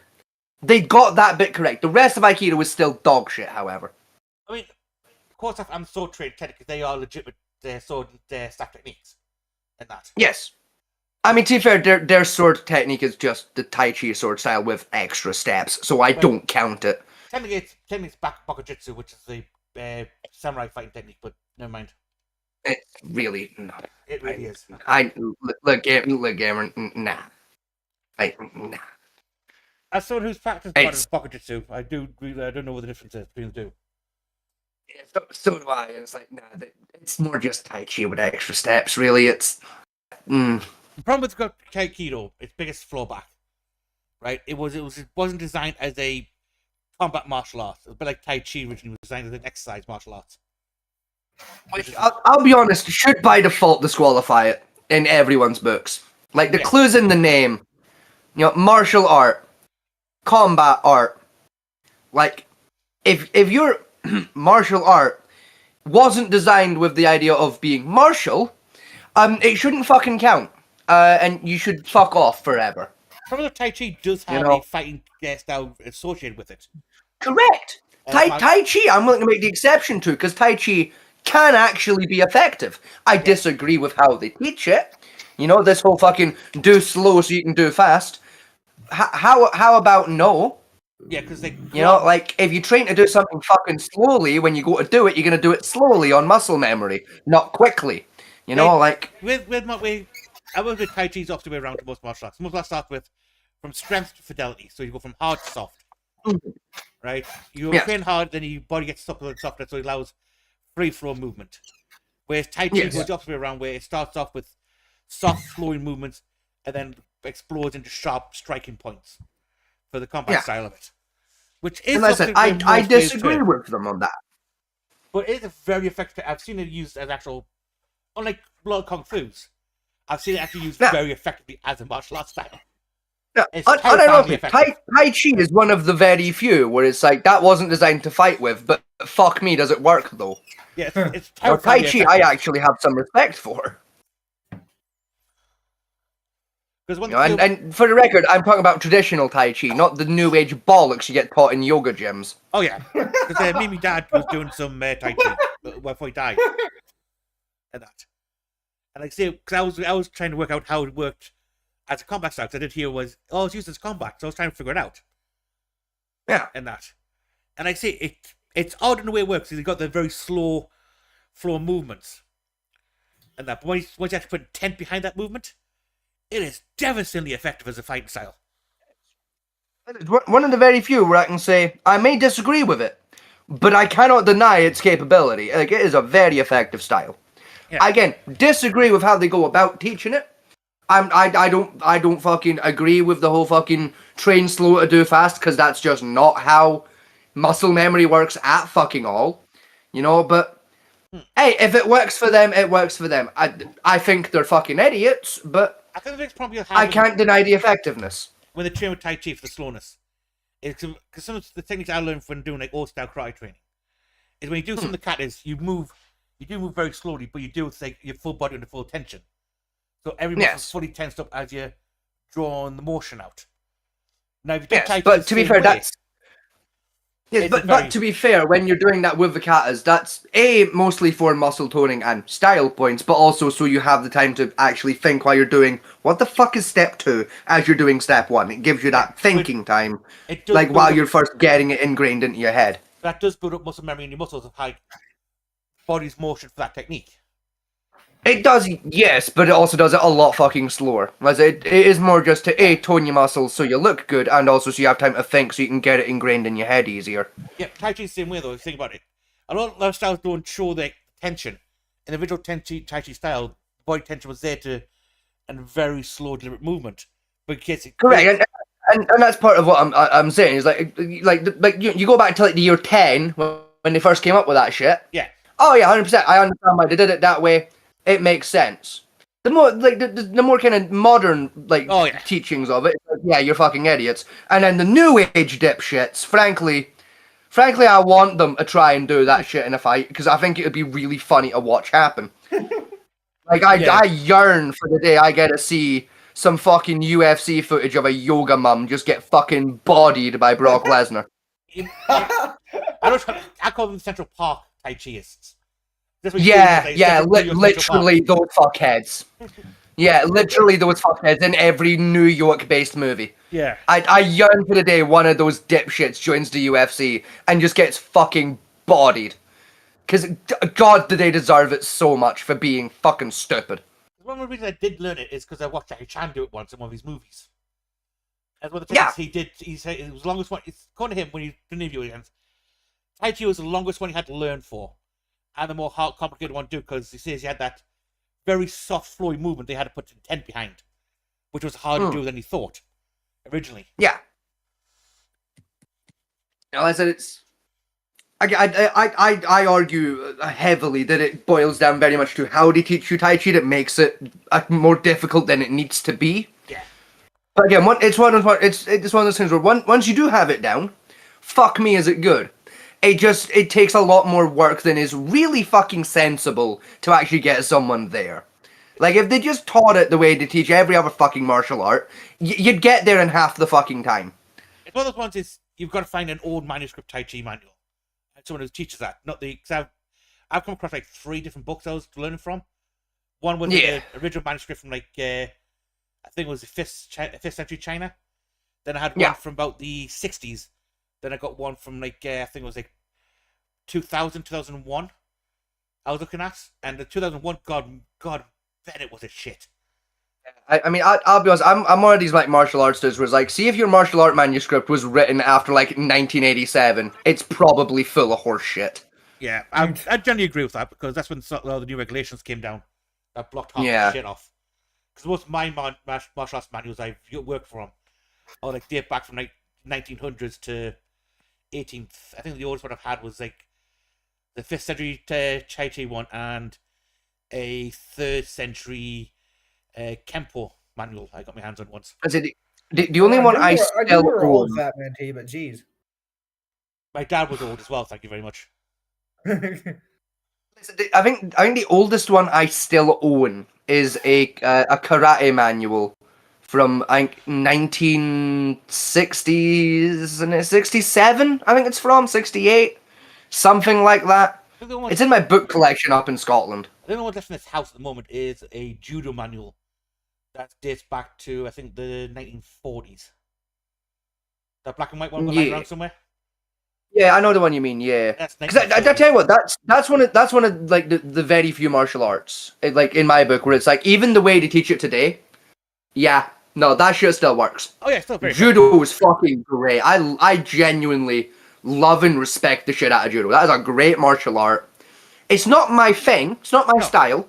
It's not how I do combat personally.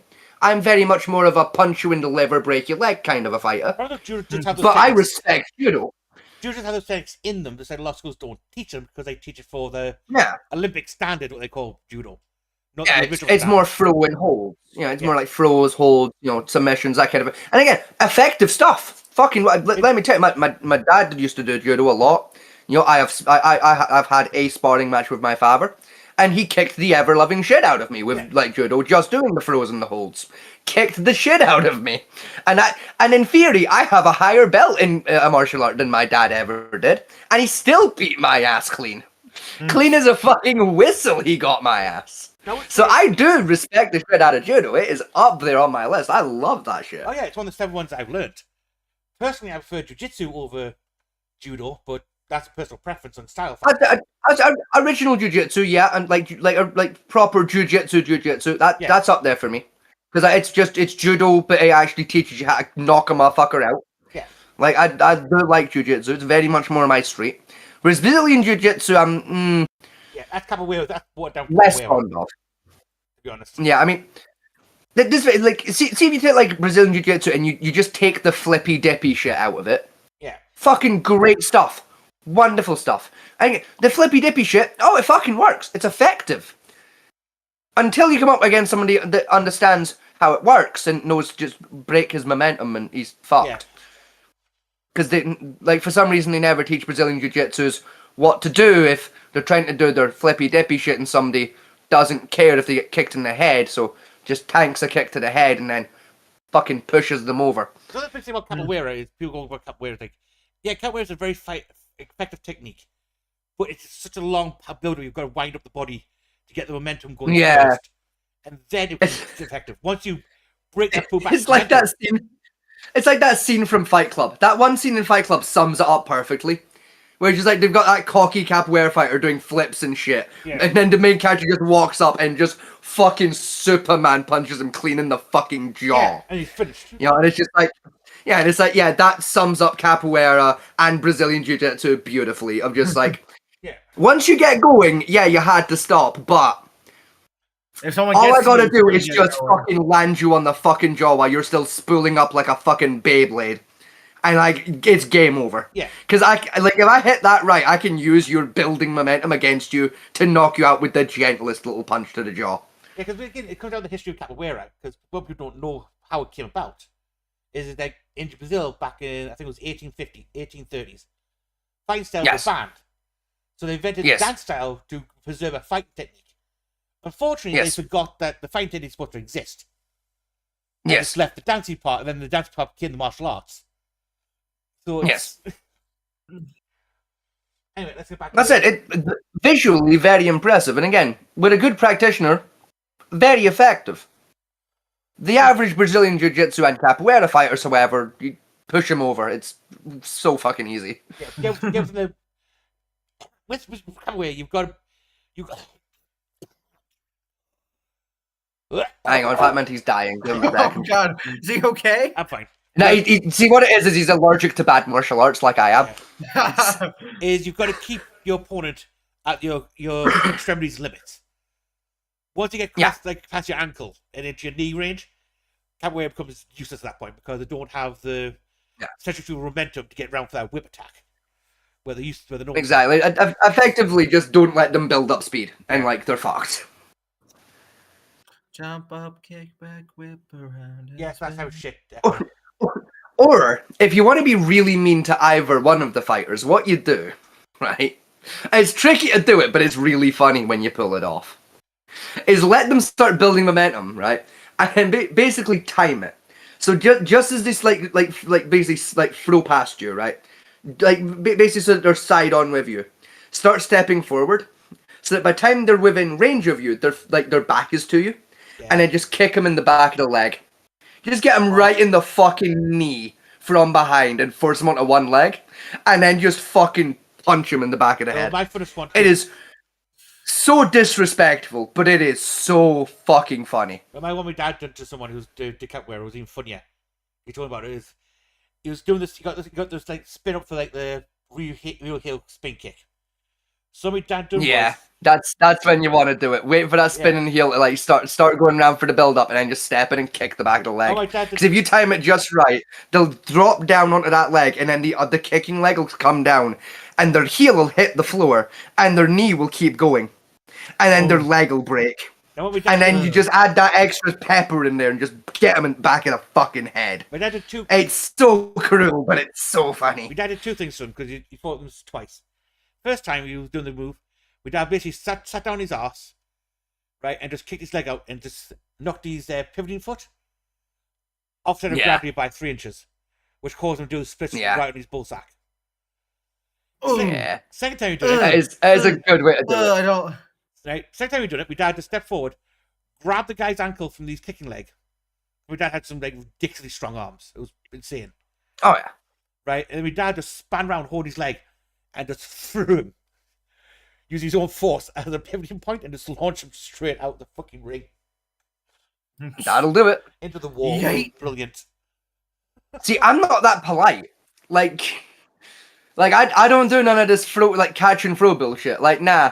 I'm gonna let you with me and I'm gonna step in. I'm just gonna break one of your legs. Because either I'm gonna kick you just right and break it by default, or I'm gonna kick you perfectly and your own momentum's gonna break the other leg, and both are gonna be funny. And then I'm gonna punch you in the back of the head for extra damage. See, he could do, but fortunately he was doing it inside of his dojo when he was with his teacher. I do not care where we're at. I'm still gonna fucking do it because it's funny. Anyway, let's watch more of this FMJ guy. I forgot about Beardy McBeanie. I think do-rag actually is wearing. Do I look like a gamer who gives a shit? Knife attack survivors, do you think have done any kind of martial arts training? It's not even in the right. So a vast majority of people who survive knife attacks have absolutely no training in whatsoever. Luck has almost everything to do with it. Now, does training improve our odds of survivability? Yes. It's what kind of training matters. Let me paint you another picture. You watch. You know, like just a thing for thing. Have you noticed that in this 10 seconds we've watched so far? Right, I counted 11 cuts. 11 what? Sorry. Cuts in the video. Oh yeah. Yeah, there is that. I mean, I've been kind of like subconsciously noticing them, but I've been too busy stressing at the fact that he keeps almost fucking throwing the knife into the other dude's fucking chest. Yeah. I mean, it is. I believe that is a training. It is. Like, still. It doesn't matter if it's a real knife or not. He's supposed to be a knife expert, specifically a knife combat expert, and he's doing the knife equivalent of just having your finger on the trigger while barrel checking your buddy. Like, get the fuck off my gun range. Football, you watch the Swedish football team. Okay. Yeah. So when that goalkeeper is standing on that line, do you think that goalkeeper is seeing that ball travel in midair, processing the spin trajectory, and then at the last moment making a dive? Definitely not. Definitely not. So how are they able to make saves? What information? So it has to be some kind of prediction, right? It can't be a reaction. Right. It's both, you neurotic twat. It's you predict and react. It's just like you do in combat. You take subtle clues from your opponent's movements and body language to make a prediction about what they're gonna do, and then react to that prediction. And to prove his point, though, I've played football, and I have caught footballs using just pure reaction speed. Yeah, and just instinct. Yeah. It does happen more than you think. Yeah. Like when I was a youth worker, I used to like play football with some of the kids all the time. Like I would normally like be in goals for them because big, and also like you can't body check a 6-year-old, so what's the point? And it's like you kind of get in trouble. You body check a fucking 6-year-old to get a ball off him. So it's like I'll be in goals then. It's like as fun as it would be to run a 6-year-old, it's kind of fragile. yeah. As I did, the amount of times I'd be like stood in goals and I'd get distracted because I'm talking to someone. Like usually like one of the kids, and I'd just catch out of the corner of my eye just the flash of a ball coming towards me at high speed, and I'd just be like 1 second, bang, just throw my fist up and just knock that bitch out of the way and then just go back to it on instinct, just bump. Just catch that shit with a fucking sweep hook like I'm fucking blocking a punch, just bang. So anyway, yeah, and just back to the conversation like it was 9 times 10, not even taking my eyes off the kid, just still in the conversation. Hang on, bump. Yeah. So anyways, yeah. Oh, so that's what happened at school. Oh, yeah, no, I'd heard you were in bother for that. Just like nothing had fucking happened. Like if you train something hard enough, long enough, yeah, it does just kind of become instinct and reaction. Very much not prediction, just kind of, oh, I'm about to get punched, bang, dealt with, next. Like you bringing up as the that you used to be a youth worker reminded me of the time when that one kid stood up and yelled across the room for asking for a condom. Yeah. Yeah. What was it? It was like, can a brother bother you? Yeah, hey yo, me and me missus are finna get lucky tonight. Can a brother hit you up for a condom? And it's like, don't say that to me in public, please. Like, there are so many other ways to ask that, and even then, none of them are ways that you shout across a room. Please approach me quietly and ask that. Listen, he had to brag to the homies. Oh, Echo, are you sitting far away from your microphone? What? You're very quiet. I don't think I have you turned down my end. No, I don't. Scotty, do I sound quiet for you? I mean, no, but also I have all of my volume settings on, like, in every capacity set to yes, so... fair enough. Because I'm literally deaf in real life, so, like, yeah, I have all of my audio settings set to fucking yes, please. Yes, please give me sound. yeah, please, master, give me sound. It's like, do you want volume? Yes. How much volume? Yes. Yes.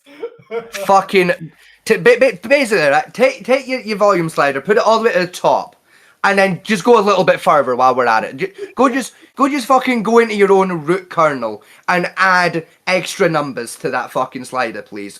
Thank you very much, Windows. Like, I want to like be like asleep tonight and still be hearing the nondescript electrical hum of a headphone speaker about to detonate, please.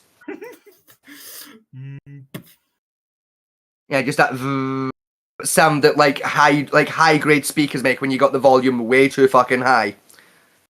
What? Like you know that scene in Back to the Future when Marty McFly plugs his guitar in to the wall, and it makes that noise.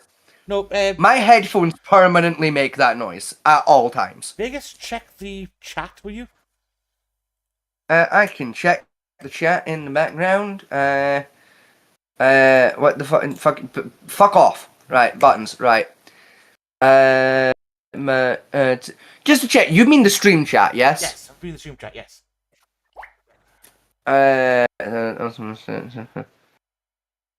Yeah. Take the last one. Divorce? I thought she was 17. Her parents were getting divorced. Her parents were getting divorced.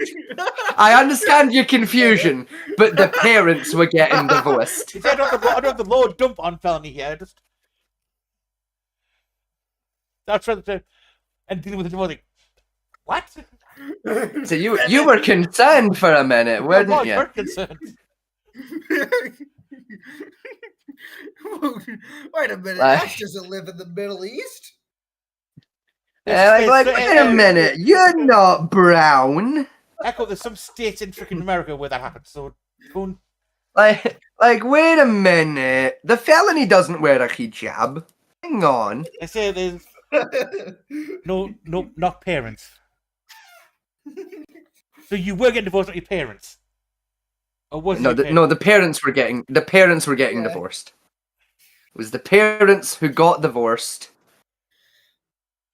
I'm just gonna leave it there if I get too confused. At least to my understanding, it was the parents who were getting divorced, not the child. Yeah, we're saying nope, then not parents.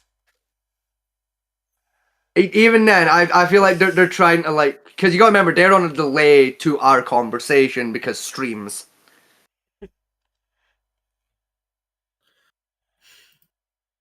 Yeah. Yeah, okay. See? Yeah. We're all caught up. There we go. Thank you for the clarification. I was getting concerned. I thought I'd phone You're somebody. very welcome. I thought it was the call there to the FBI. Was it quiet? In fact, Gary from the FBI. I mean, cancel that panicky call. You don't have to worry about it anymore. I mean, to be fair though, Fat Manty would not be the first time we've had to contact the FBI in this household this year. Are you talking Rather about upsettingly, it would be the 4th time this year I alone have had to contact the FBI this year. I know what one of those is for. Can you DM me the other two? No. Because Not at this exact moment in time, but give it about 3 months when those cases are like finished, and yeah. I'm deeply concerned. What have you guys been up to? Don't ask. It's not about what we've been up to, it's been what I've been up to. Like, don't worry about what information stumbled across my desk drunk. Like, let's just say I know people who find things out sometimes, and sometimes I gotta let governments know about that information. Because not doing so would make me an aiding and abetting accomplice, and I ain't going to jail for that shit, thank you. Anyway, let's move on away from FBI agent Gary. Sorry to call you out on yourself. I know you're new to this whole thing, but Jim, I would say you got Gary. Hell yeah! I Gary. I've heard good things about Gary. He's only been doing it about a year, but I've heard good things about Gary. Yeah, Jim. He might be a good guy. Jim retired again after listening after our 10th tape for bullshit. He quit. See, normally I end up with Derek. Yeah, I end up not old Derek, but like young Derek. Well, technically he's not young Derek anymore, because like there's young Derek now, who's just young Derek. So like middle Derek. No, young Derek quit. Did young Derek quit? See, yeah. I knew he didn't have it. I knew he didn't have that special something. Yeah, you remember the episode like I think it was 10 months ago. You listened to that, and that just finished him. Sure, I didn't even know he'd been assigned to our cases on the civilian sector. Sure, I've only really dealt with him in a professional capacity, young Derek. I didn't realize young Derek was gone. Yeah, John was on holiday, so he took over for a bit.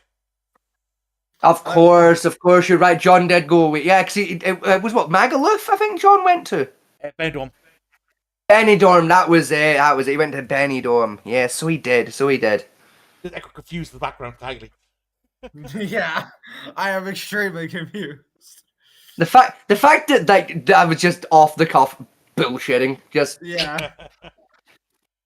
Well, I'd like to point out as well, never of the people involved have done improv school, and we're still this fucking good at it. Like, the rough joke is, if you say certain words on like the internet or on a phone call, the FBI and the NSA automatically get alerted to your phone call and start listening into it. Yeah.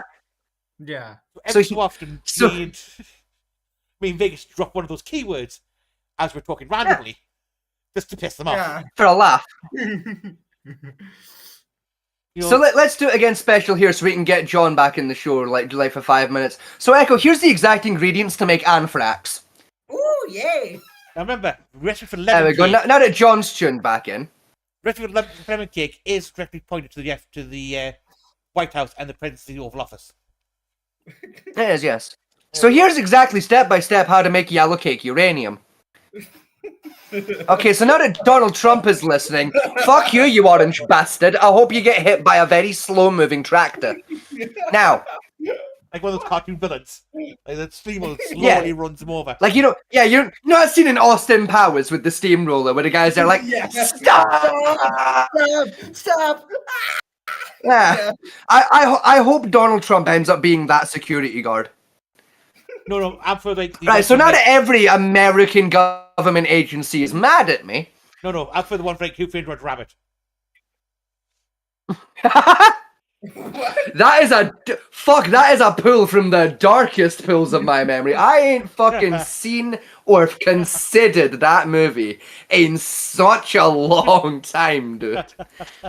Fucking, I forgot that movie existed for a bit. It's a good Because movie. it's the guy that played Columbo that's in it, isn't it? No, it's what do you call it? The guy played in Twin with Schwarzenegger. No, it's not Danny DeVito. No, Danny I'm DeVito. sure it's either Columbo or Monk. No, it's Danny DeVito. No, it's not. I'm is. fucking checking this. Who Framed Roger Rabbit, the movie cast?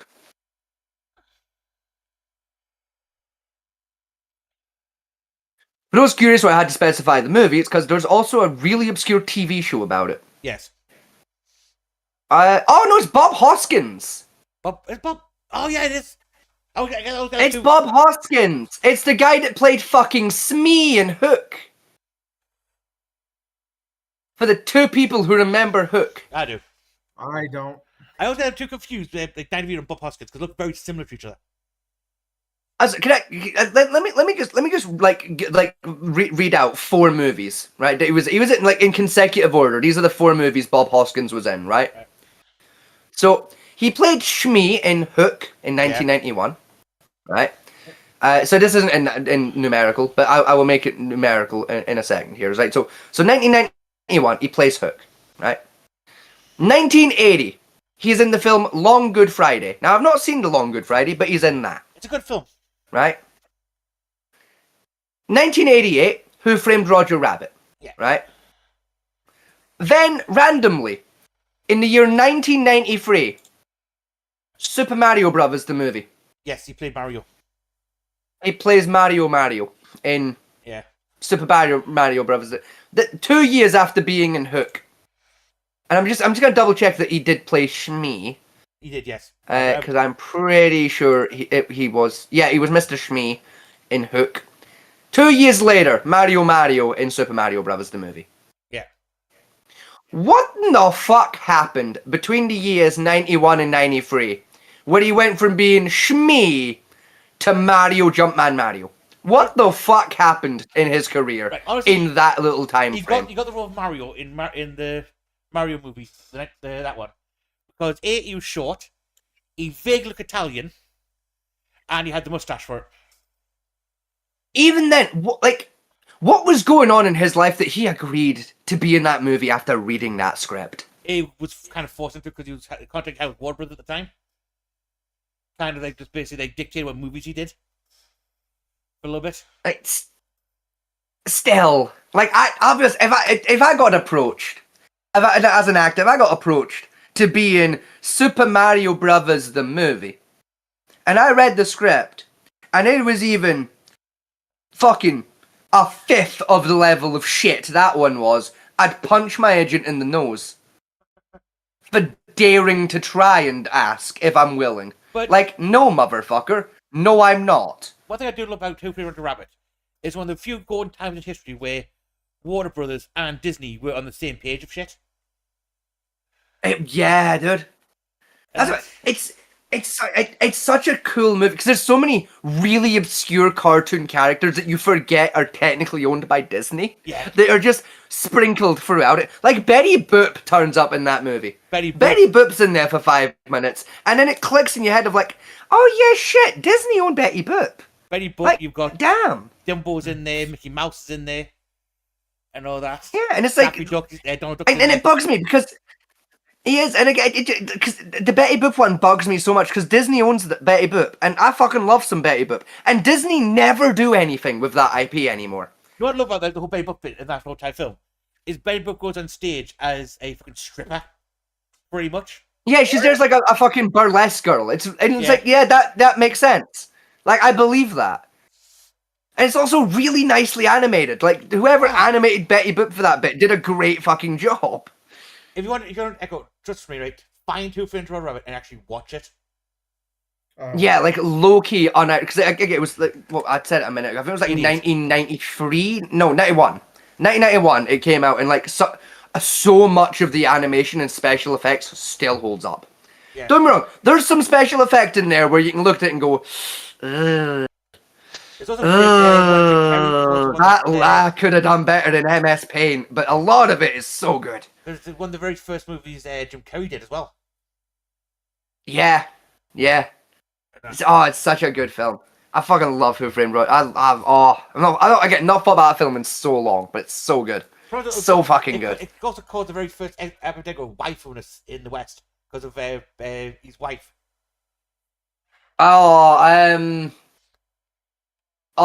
Is it Jessica Rabbit? Yeah, Jessica Rabbit. Or is that, hang on, Roger Rabbit wife? Jessica.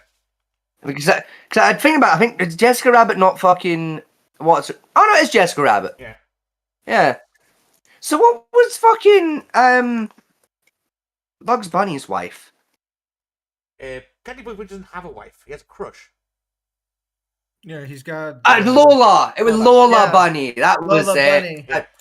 So I always get the two confused. I can never remember which one's Jessica and which one's Lola. Because, like, let's be fair, Jessica looks like a Lola and Lola looks like a Jessica.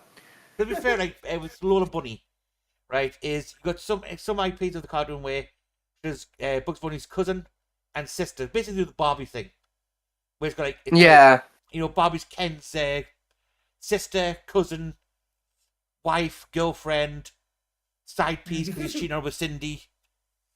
Yeah. We don't talk about the dark times of Cindy.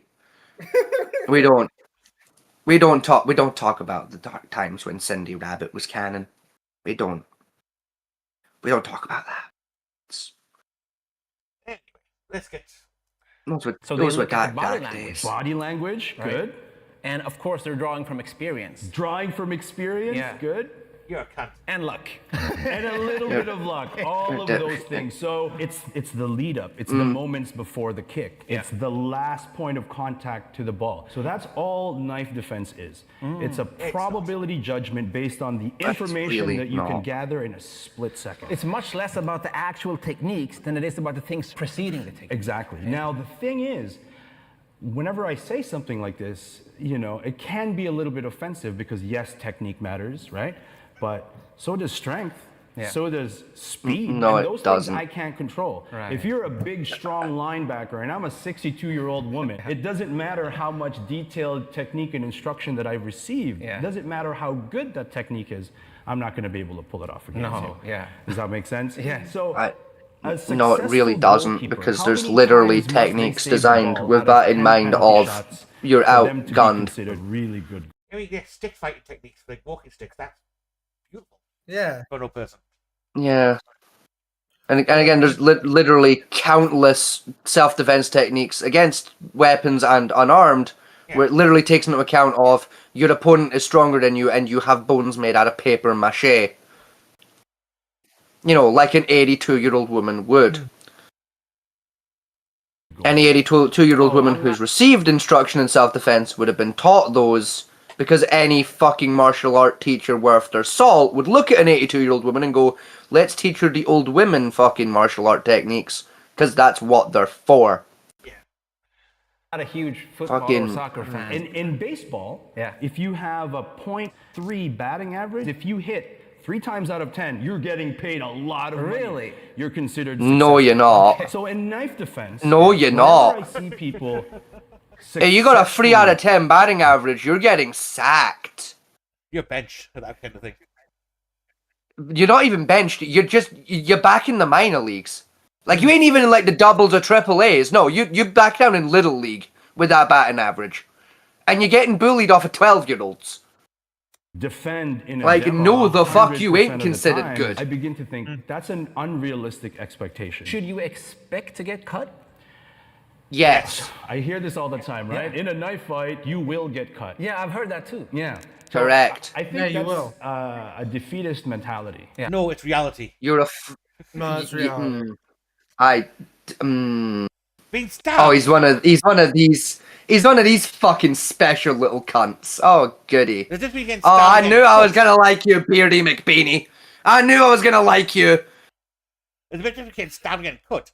Being stabbed is not guaranteed, but getting a cut is almost guaranteed. Yeah, like. Yeah. You know, especially Yeah, if you defend yourself against a motherfucker with a knife, you're getting cut. That's That's not a defeatist mentality. It's called realism. Yeah. It's called being sensible. Because if you understand, I'm probably gonna get fucked up here. I guarantee, right? I've got. It's not gonna hurt as much. I'm gonna have a bet with you, Vegas, on this one, right? I guarantee, right? His techniques he's going to show later on, or it's going to be one-step choreography fighting techniques. Probably. No, even stupid. They're gonna be like hyper convoluted bullshit. It's gonna be like 6 or more. They're gonna be like just utter wastes of fucking oxygen levels of fucking nonsense. Right, one of the best ways you can, there's 2 ways to finger tonight. 1, don't be there. Yeah. Right.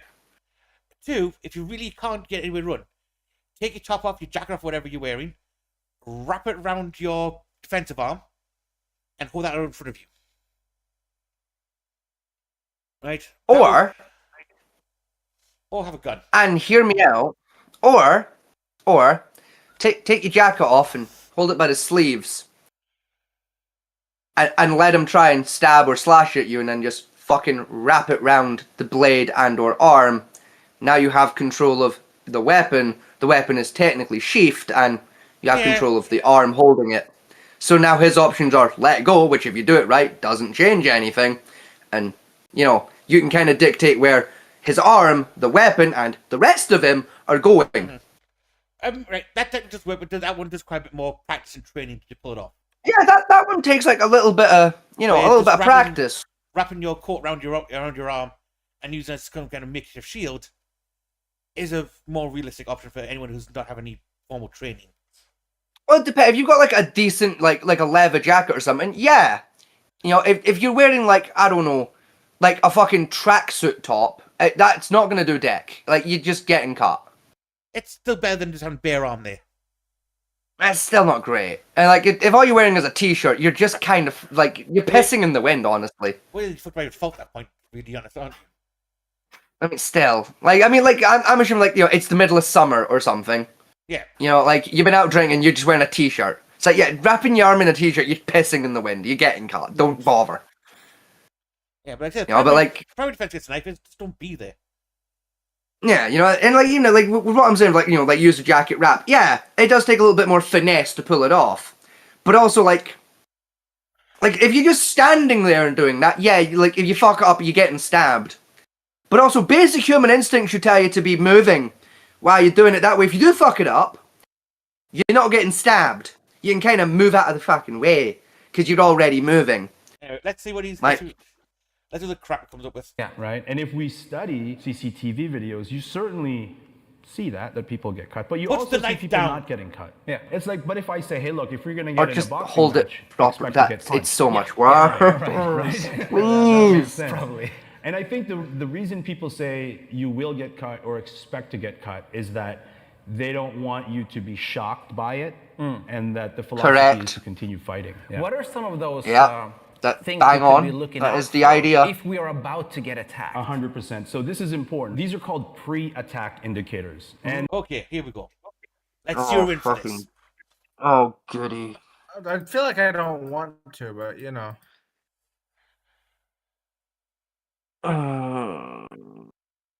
they're more or less universal. Yeah. All right. So one of those things is called indexing. So if we're having an argument right here, and you see me doing this, right? Yeah. You're searching.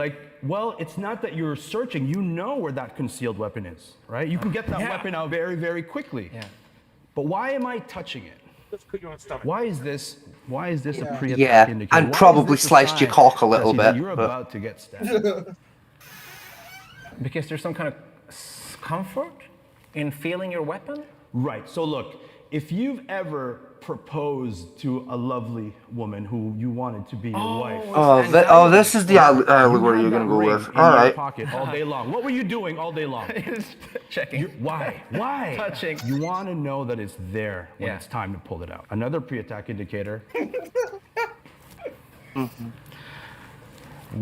It's called scanning the environment. So what am I doing when I'm... That's just general crime in general. Yeah. I have to say that's just kind of like I'm about to do in general, looking around, making sure the fuzz isn't about. Well, it's a general human reaction. That's well, you could also just be in an argument. It's like, I want to like fucking not be in this argument anymore. Like, Yeah. where's the door? Is there an excuse nearby I can use to fuck off? Oh, again, like for human nature, it's like you talk to somebody, it's gonna be boring. Like, what's going on over there? That's interesting, you know. Yeah, it's an indicator that someone's gonna go down, but still, it's not that much of a.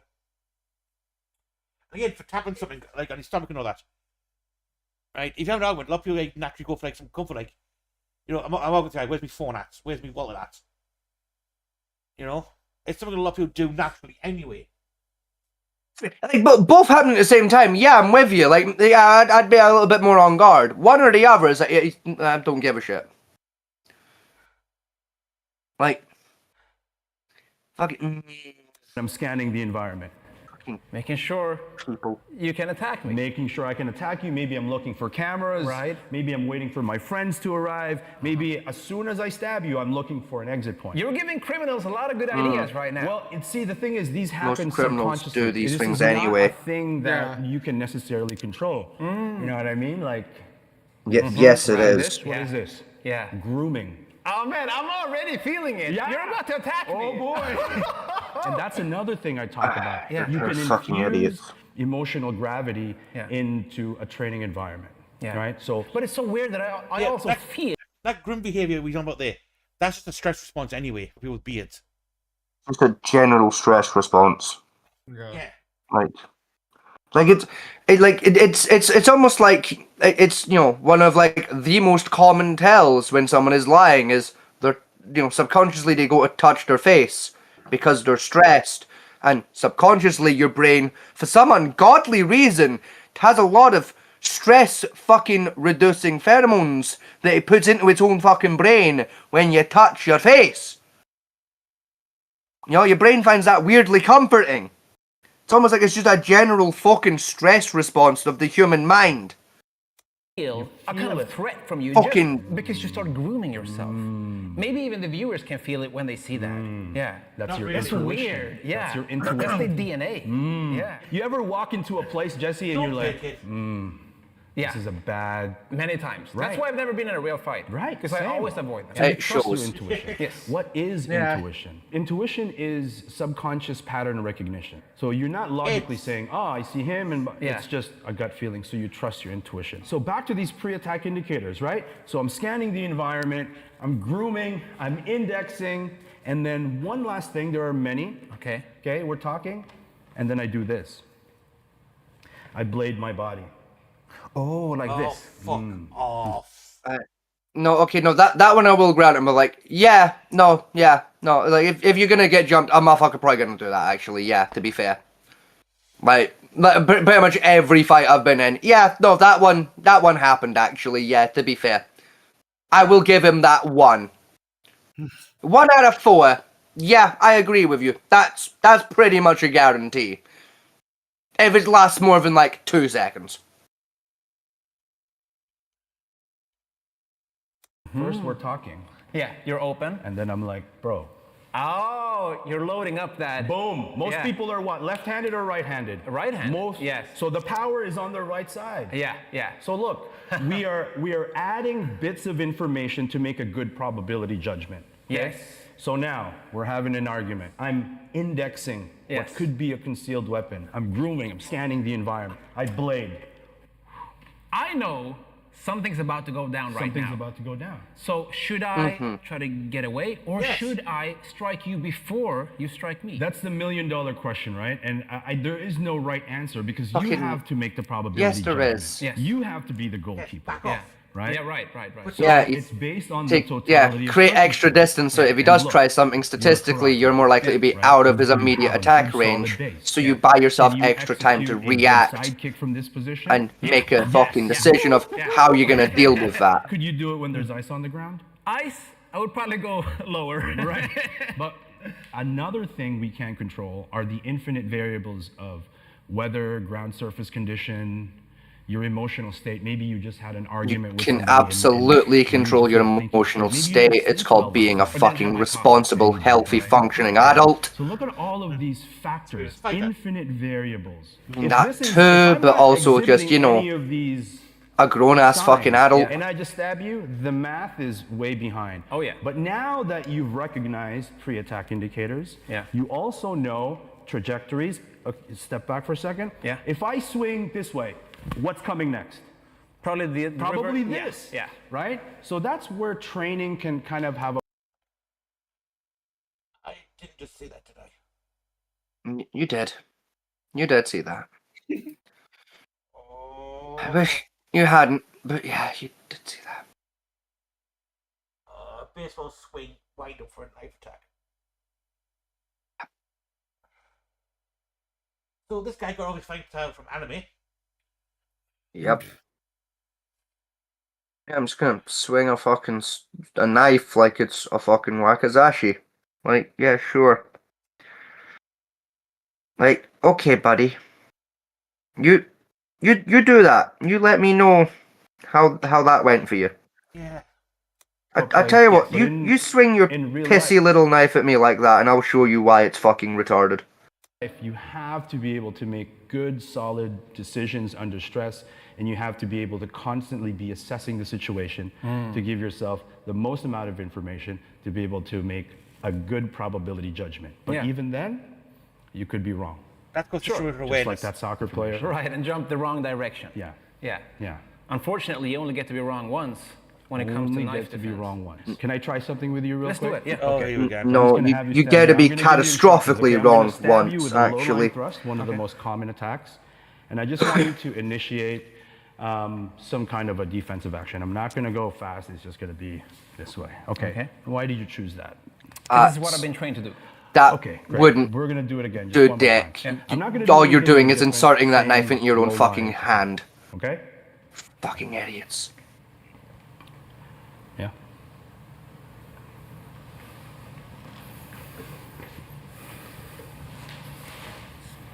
Okay, wonderful. Great job. Yeah, so you've cut your hand. I passed the test. You cut your own hand, Did you is what feel you that did. There was a difference between You the went first and the second. so fucking early. Yes. All you would have done First there was was more punch static, the more fucking like a sword, training the environment. knife. Second felt more You real. fucking dip.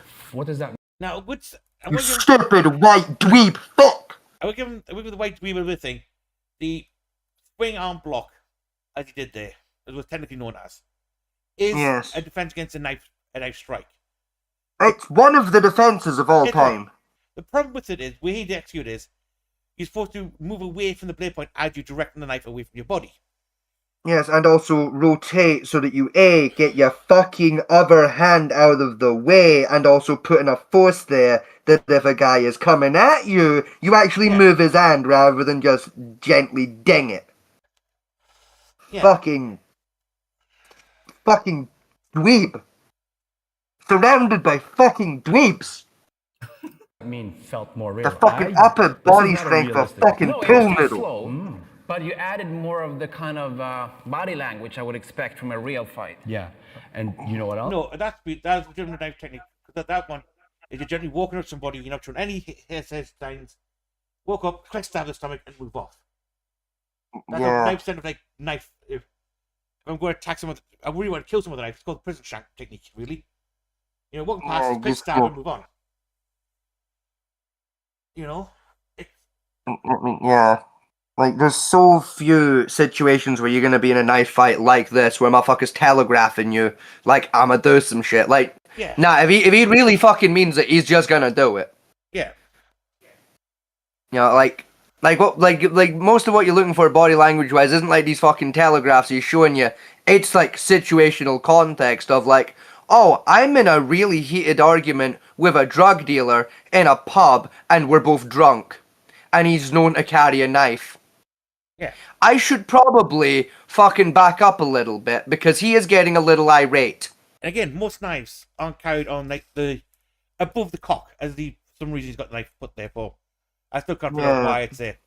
We're talking to take up sleeves in a pocket, in the back pocket. Yeah. Usually your inside pocket of the left breast of a jacket. Yeah.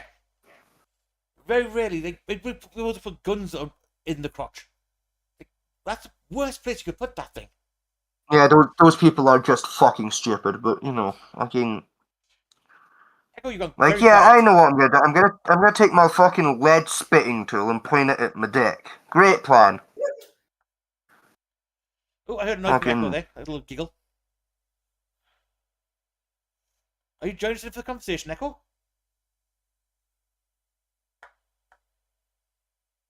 He died. I said, are you fucking here? Like gamer? Echo. I'm here. Give me a sec. Why are you in fucking Narnia? Get out of the wardrobe. The Lion and the Witch aren't fucking real. There is no Aslan. I know you're fair, but Jesus Christ, leave the poor bastard alone. Mr. Tumlin isn't summoning you to Narnia. Take your fucking schizophrenia meds and get your shit together. There is no goat man with a scarf.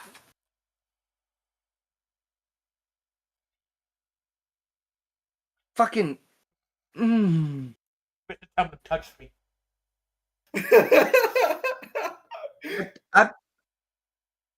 I can't say that live on air. No, the person in the chat we can't. No.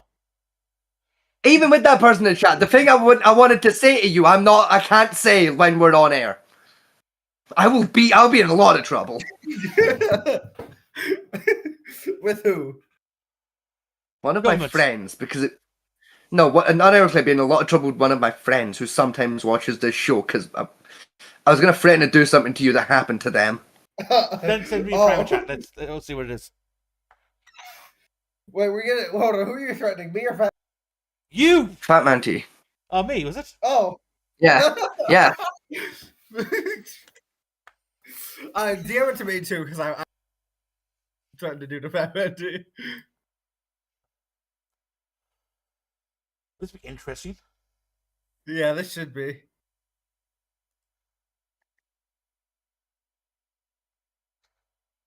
I can't say that live on air because one of my buddies that sometimes tunes into this show had that happen to them once, and he'll get very irritated because he would have thought it was a personal jab at him in particular. That's why I had to stop myself, because I reminded myself as I went to say it, I'm like, oh wait, no, that actually happened to that dude. Oops. One of my buddies had that happen once. I can't say that. He'll get really mad because he's really self-conscious about it. Anyway, let's get more of this idiot dictator. No. We're halfway through. I hope. Oh god, there's more? Yeah, there's more.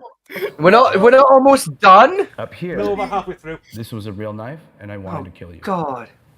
And you felt that. Yes. And you responded. I did not. To that. Our minds, our bodies, our spirit, if you will, are incredible Honestly, if you walked machines up like that, that I'd are laugh so my ass off. fine-tuned to dealing and identifying danger. If we can So I just think you're be very aware special of those North things. maker. And sometimes it requires a moment like this to go, I mean, yeah. I can manufacture it. Yeah. We're still in a training environment. Also, we have to... I'm sorry, anyone who came walking up to me the way he just walked that guy, supposedly as in a threatening posture, right? I'm sorry, I'm too busy laughing my ass off than feel threatened by you. Do you know, like realistically, do you know what I would do in that fucking situation? Motherfucker walks at me like that with a knife very obviously brandished. Do you know what my immediate response to that is gonna be? What? No, I'm gonna kick him in the fucking knee.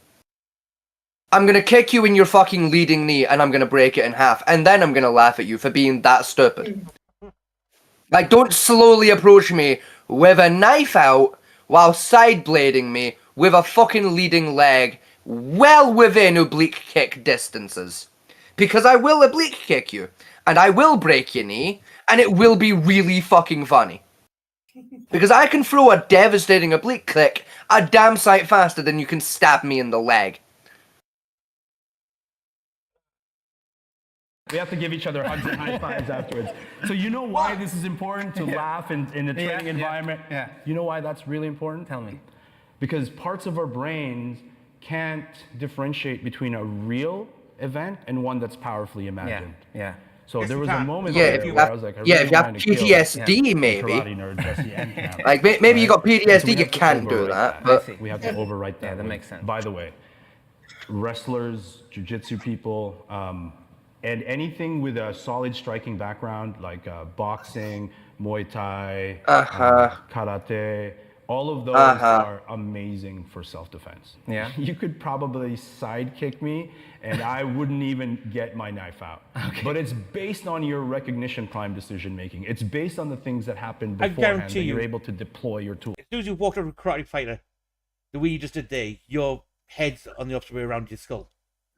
Yeah, like especially when like you have the blade just out, because it's Yeah. like, yeah, I no longer need like a fucking defense here. Like, Yeah. you have a knife. You're drinking Like the only reason you would have that knife out while approaching me like that would be to stab me. I'm within my rights to head kick you now.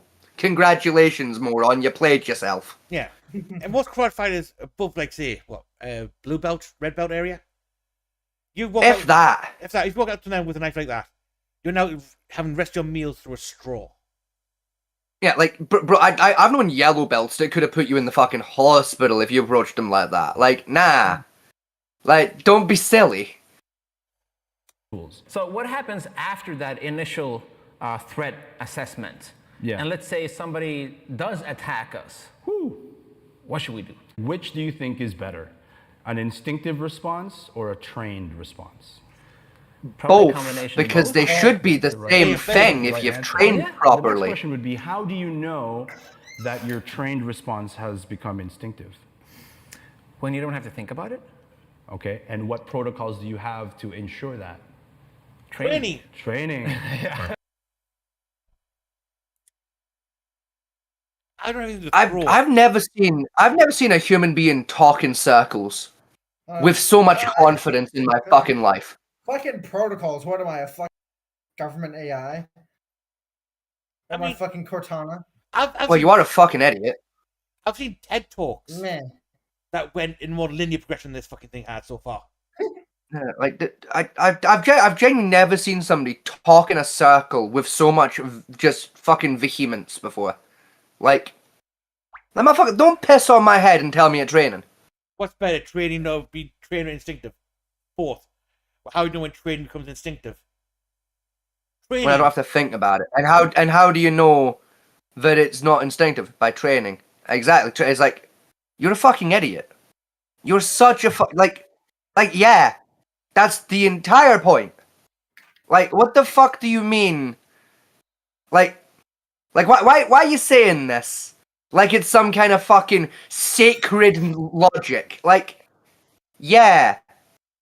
That's kind of fucking how that works, is if you practice at doing something long enough, you can do it in your sleep. And the best way to prove that you've done it right is to do it in your sleep. Like yeah.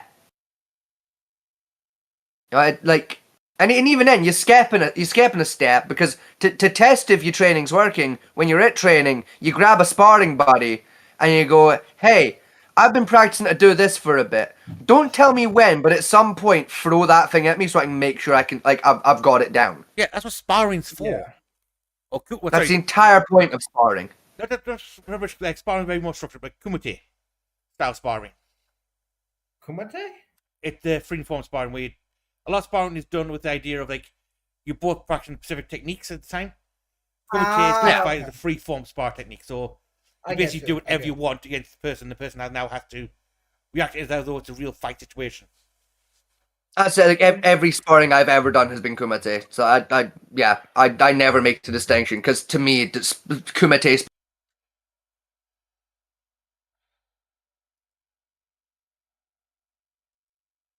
solo time is for. Like, if you want to put a preference on a particular thing to, like, I really want to get this done in sparring today, because, like, I want to make sure I got that down, yeah, cool, understandable. Have a little conversation before the spar and be like, hey, I've been working on defending this thing, or I've been working on using this attack. You know, like, is it chill? You know, like, did you mind if you're in this, you know, I throw that, or could you throw that at me so I can make sure my shit's down? Like, yeah, sure. You know, like, you know, you maybe have a little bit of pre-talk, you know, minor choreography there of, like, I'm gonna do this at some point, or at some point could you do this? You know, to make sure I got it down. You know, like, you know, if you're doing fucking sparring where it's like, oh yeah, I'm specifically gonna be doing left hooks all day, and Bill over here is specifically gonna press and, like, just defending those, you're not sparring, you're just practicing. Yeah. Like, I'm sorry it won't sound different because I had to get headphones up because the battery ran out. No, you're fine. You're fine. It just,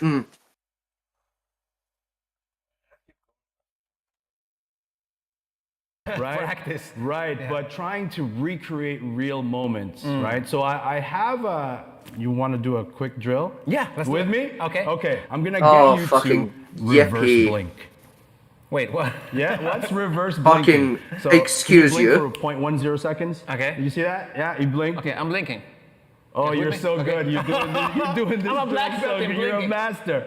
Okay, but what we're going to do, is you're going to close your eyes, and you're going to be. Don't do it yet. I'm demonstrating for you. You're going to be in complete darkness, and when I say go, you're going to open. You're going to reverse blink your eye for 0.10 second.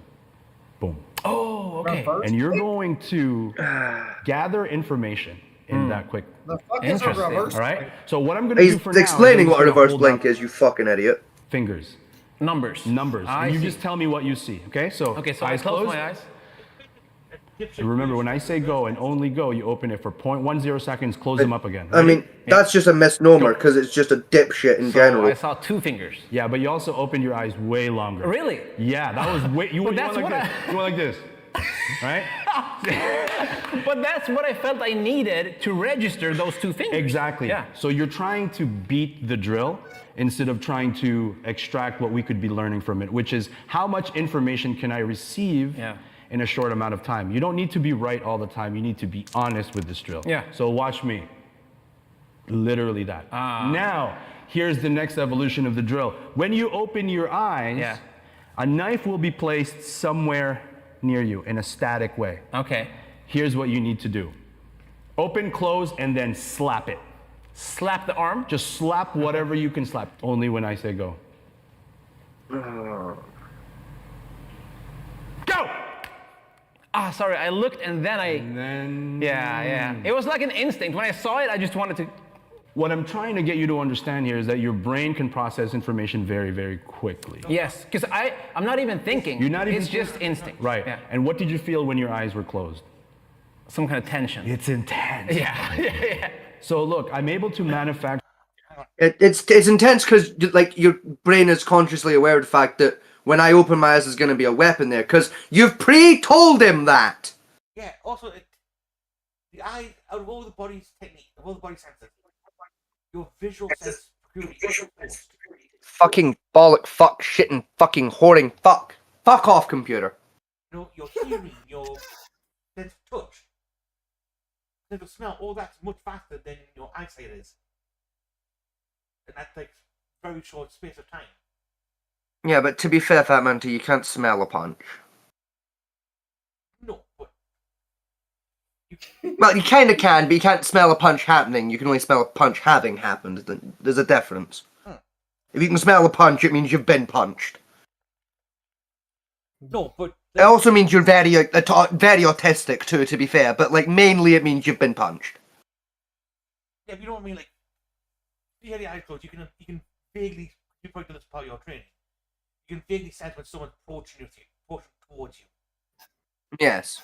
I know that, or have, like, they're very close to you. It's all principle of... I mean, in fairness, Fat Man T, yes, I can do that, but not because of, like, my martial arts training. I just have a creepy good sense of awareness when it comes to living shit.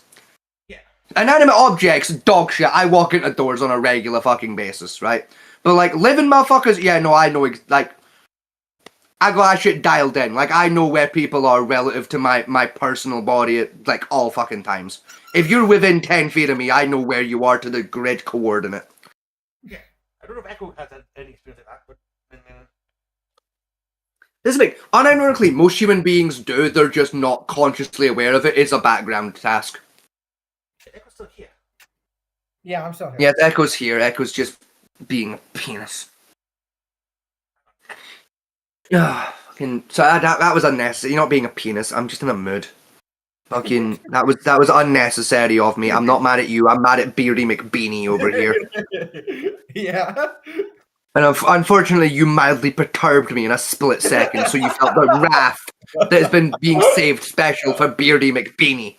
Listen, I'm used to that. I'm used to that kind of shit with, like, something will piss her off, and like me and my little brother tend to suffer for it in whatever way. Yeah, but Like- there's a big difference between, like, your mother being an abusive cunt and me just being a cunt. You know, I at least apologize for it when I catch myself being out of line about it.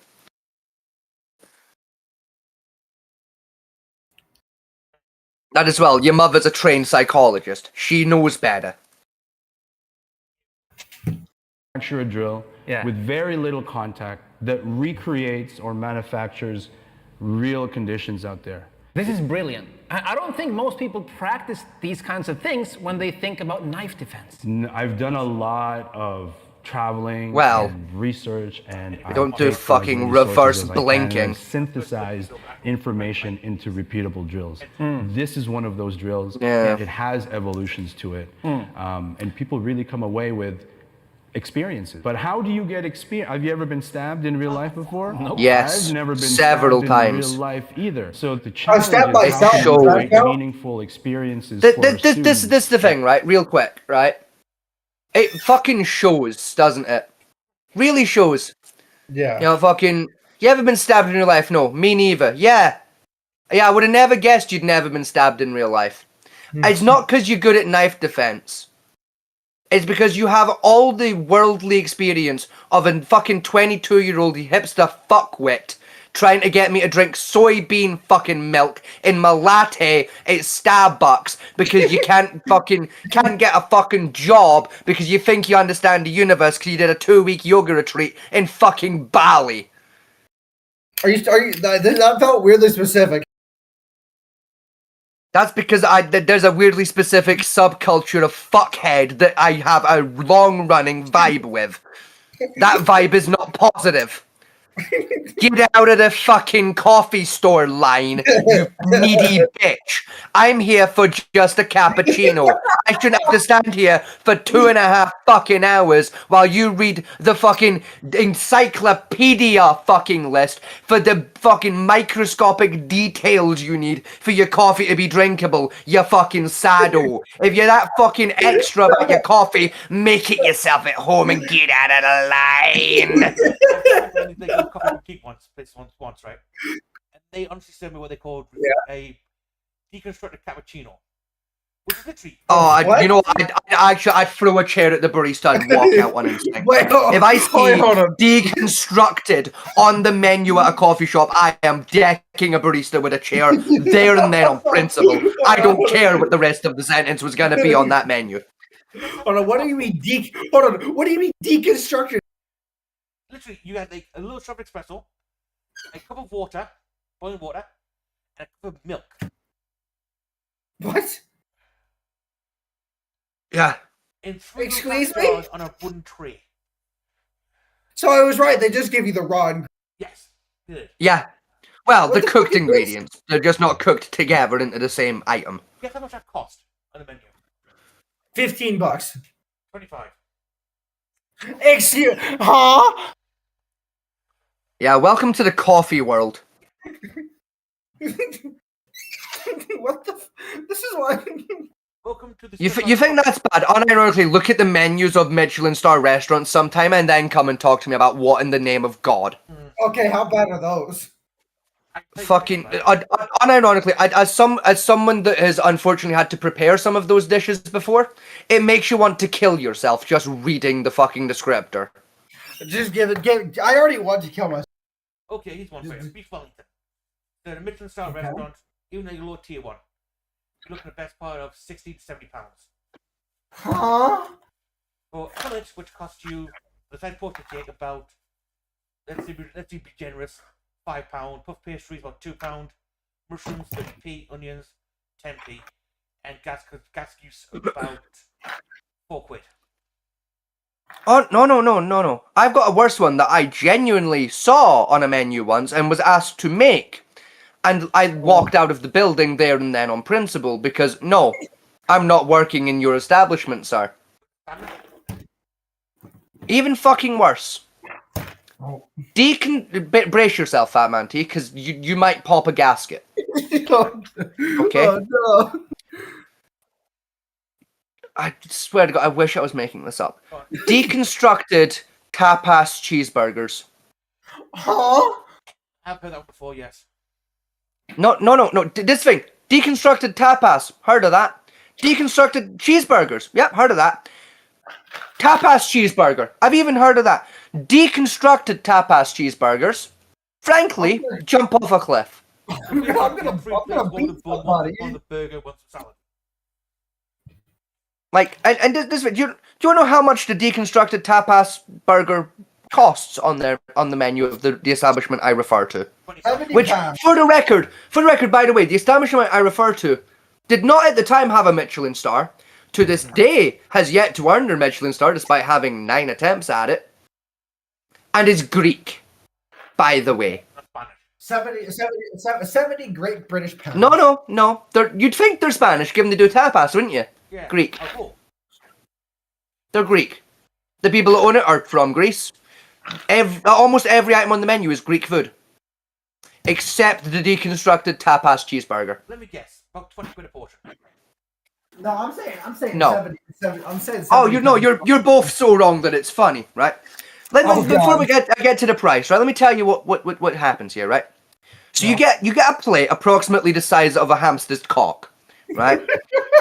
No, that's too big still. It's about the size of a fucking a dwarf hamster's left testicle. That's the size of the plate, right? Upon it, right, you get, and I'm being generous here with my size. You get a crumb from the very edge of a burger bun, right?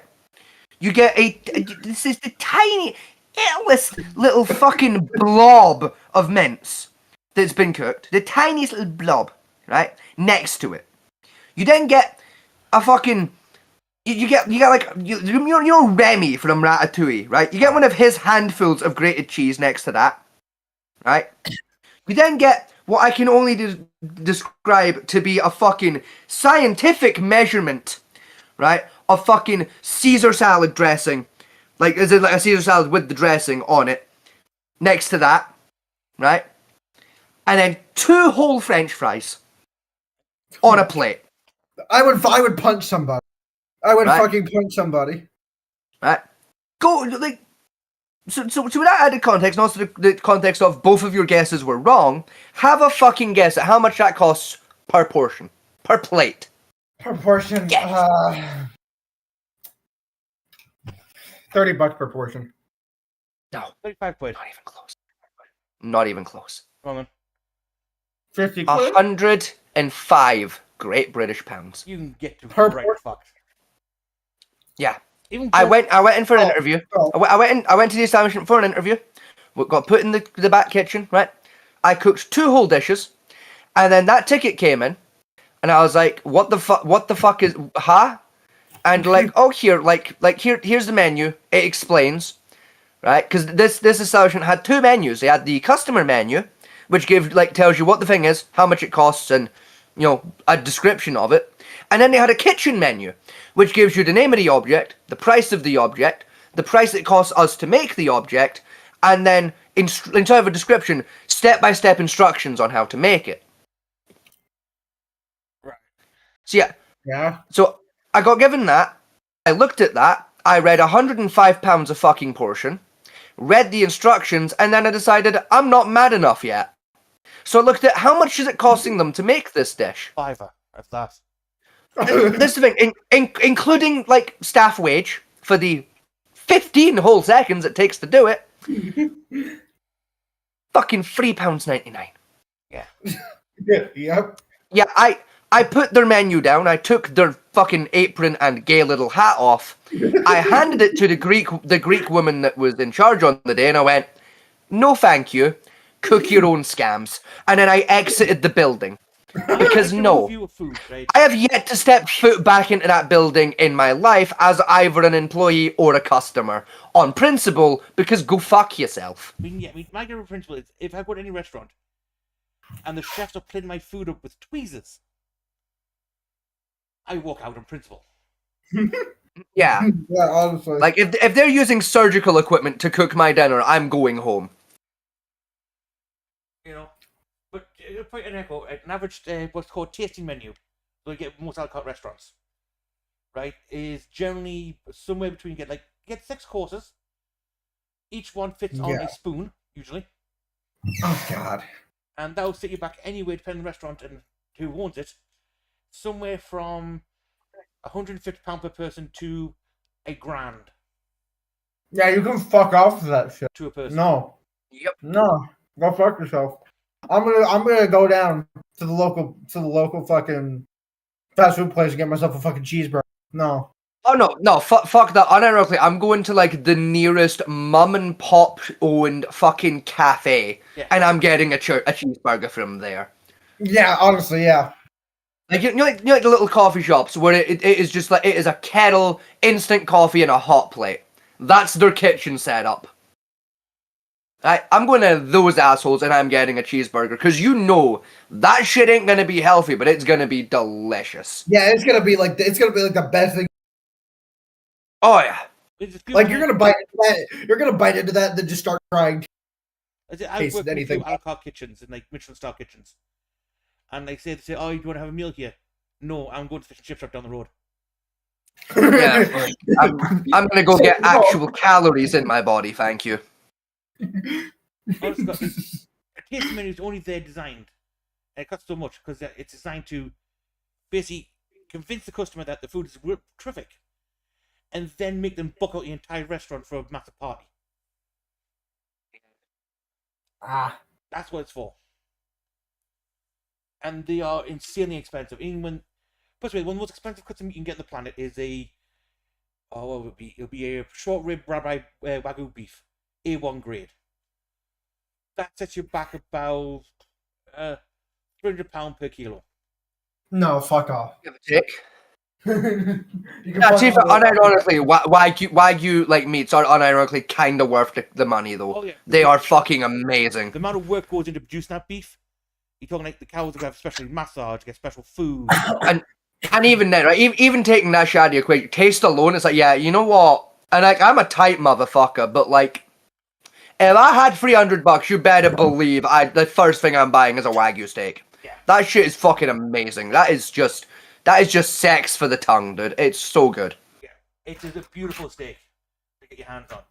And I've seen people like, ruin it because the best way to eat that steak is on a grill, light bit of butter, just slightly sear it to get a deep red. You know, a bit of salt, bit of pepper. Leave it the fuck alone. Right? Oh yeah, don't fuck about. Just.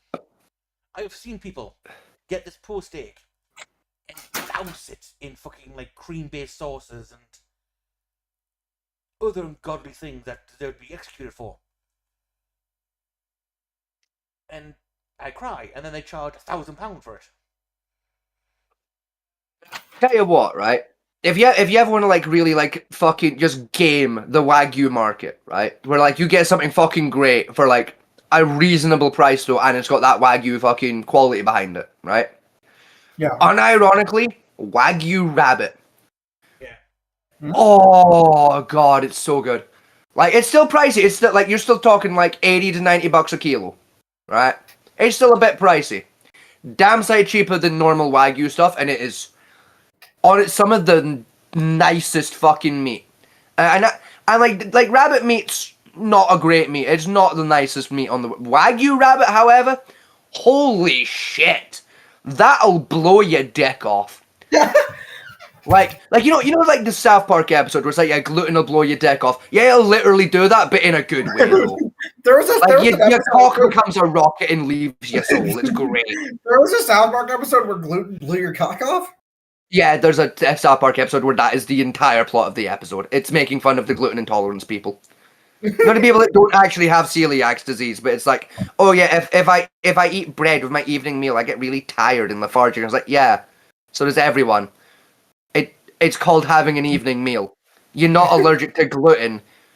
You're having the natural reaction to a large amount of calories, like fairly close to like your sleeping hours. Of your body takes that as its natural indicator of, hey, sleeping hours are soon. My favorite one is if I eat gluten before at lunchtime, I can really bloat all day. Yes, Susan, that's because you're eating 15 cheeseburgers. Yeah, and also again, that's just what your body does. If if you take kind of person who's like, oh yeah, if I have gluten before lunch, I swell. Odds are what's happening is you're eating a bagel or like toast at like fucking 10 a.m. with nothing else in your system that can be digested. So yeah, your body is gonna bloat because it's taking in starch and fat. And only starch and fucking fat. So yeah, your body is gonna get bloated. You fucking idiots. Do we have to sit through the next like fucking? I can't be fucked to sit through the next 7 minutes of this fucker. It's not. I'll be honest. I can already tell you, it's gonna be downhill from here, gamer. Don't try and Yeah. like fucking scroll for it to look for a saving grace. It's not gonna get better. Congratulations, you've killed yourself. Well done, dipshit. Oh, look, literally the point I was making of, yeah, look, you're gonna get cut. Because you're being cut right now, you idiot. Yeah.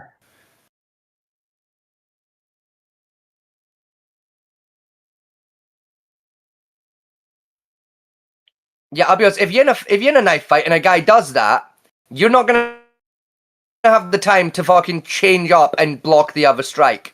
And also, you're an idiot if you let him fucking swap hands like that. Yeah, what will you go for if you're able to trap the to try to get the knife away from him? That's what that last arm trap he had there before he swapped the knife to the other hand, right? If you've got a guy in that position and they've got a knife, do you know what you do? Fucking hip toss him, because you're in the perfect fucking position to do that. That way, before he has time to swap hands, he's already at a 92-degree angle heading for the concrete. Doing angry cops and hip check him into space. No, you don't hip check. You just fucking judo toss the bitch. Fucking. Fuck now. Oh, what in the gay fuck is this gonna be? What is this? Oh, ground combat.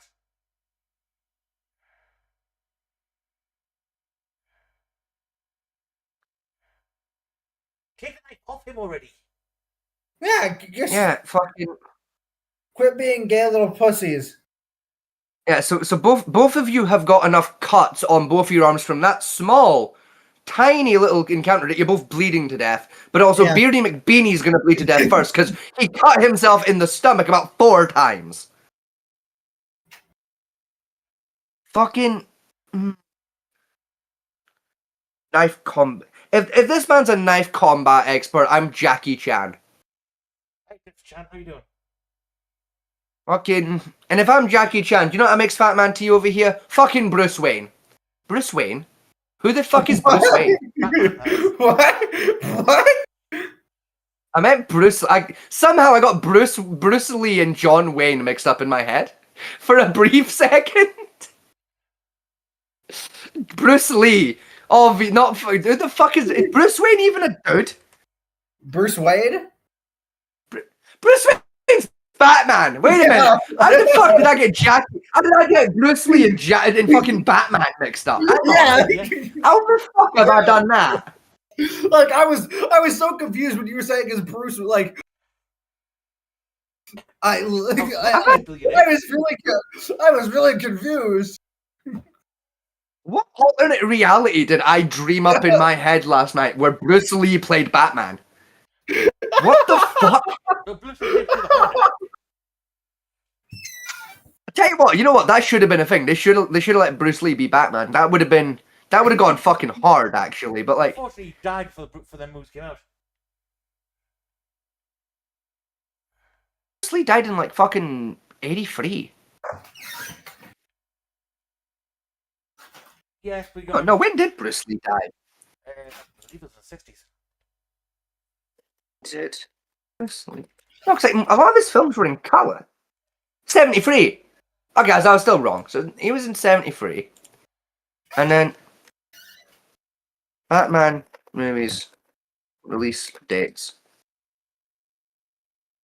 Like, did any of the Batman movies happen when he was alive? Not counting the old ones. No, I don't think so. Let me check. Hang on. Low key, we could be living in a timeline where like your man Bruce Lee could have been in Batman. It's like, hang on. Let me look.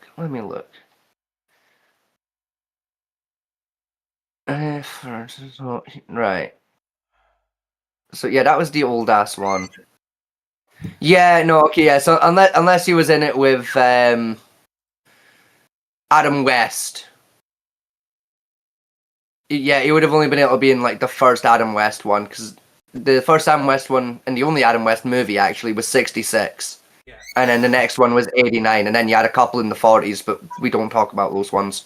Because two things. One, and two, the fake shark was too fake for his liking. Yeah, I mean, to be fair, the fucking bat shark was so shit. Like, not even the effect of, like, the fucking sharks, but just the concept of bat shark repellent was one of the just stupidest fucking things ever put on paper. And the fact that it got off the paper onto the screen, frankly, realistically, like, you know, like, they could have just unplugged the server of Planet Earth there and then. And, you know, I think, honestly, everyone would have been better off for it if they just, like, see if Earth had just fucking been ejected from the sun's orbit into a black hole there and then. Nothing of value would have been lost, quite frankly.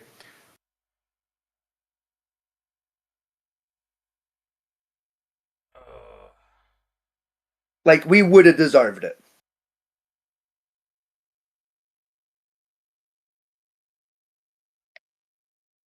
Oh. Oh, goody. Beardy McFucking Beanie is gone. Thank fuck for that. Yeah. Yippee. I can stop being fucking triggered. Oh no, he's gonna be triggered. Good. But this guy, you know, Oh. explains the beauty of a left hook. Oh. Who? Bass Rutten. What? But not Bass Rutten. Not Bass Rutten. Oh fucking please, no, not that fucking. And again, this one.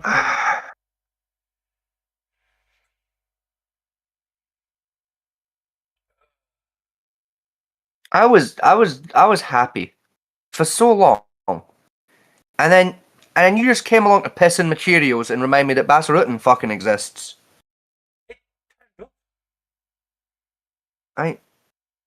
Fuck you and your YouTube algorithm for ruining my life by reminding me that Bass Rutten, of all fucking shills. In fact, no, that's an insult to shills, actually. Fucking. The fact you and your YouTube algorithm had to come along and just remind me that that specimen in particular still breathes oxygen has ruined my life. That has done more damage to my well-being than the crippling debt I'm in. Why are you? How much debt are you in, actually? More than I'll be able to pay off before I end up in a wheelchair. I'll be honest with you. How have you got this? How do you have this? A debt? series of really fucking bad financial decisions in my earlier life. You gambled. Let's just say Mr. Vegas made a lot of fucking really bad decisions and got fucked over by a couple of assholes. It was gambling, wasn't it? No, unironically, no. Mr. Vegas tried to do something financially responsible and got fucked in the asshole. Was it drugs? No, Mr. Vegas took out bank loans so he could pay for transportation to and from a new job, and then those employers fucked him over in the ass with a cactus. Oh. However, I've been advised by my lawyers not to say too much on this topic. The last time I spoke a little too loudly about those particular series of events with those particular unnamed parties, my lawyers got very irritated because they received several fucking letters about it.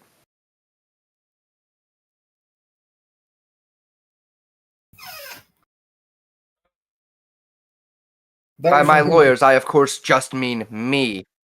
The people in question. I was about to say, I don't think you can afford a lawyer.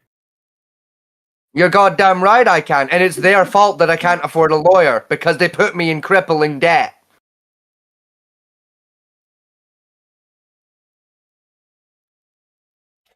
You want to say something funny? That's what to talk to my feet. Oh god.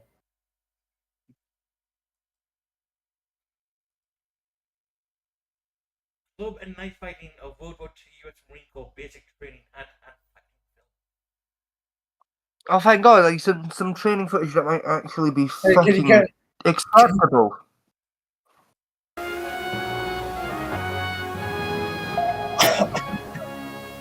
Like shout out to whatever channel this is. Like, Periscope film. yeah, shout out to Periscope film. Like, dear God, there's hope. Like these guys actually saw combat. There's hope.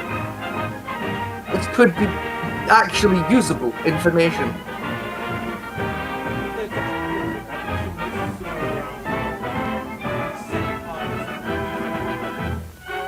Yeah, probably like 44, 45.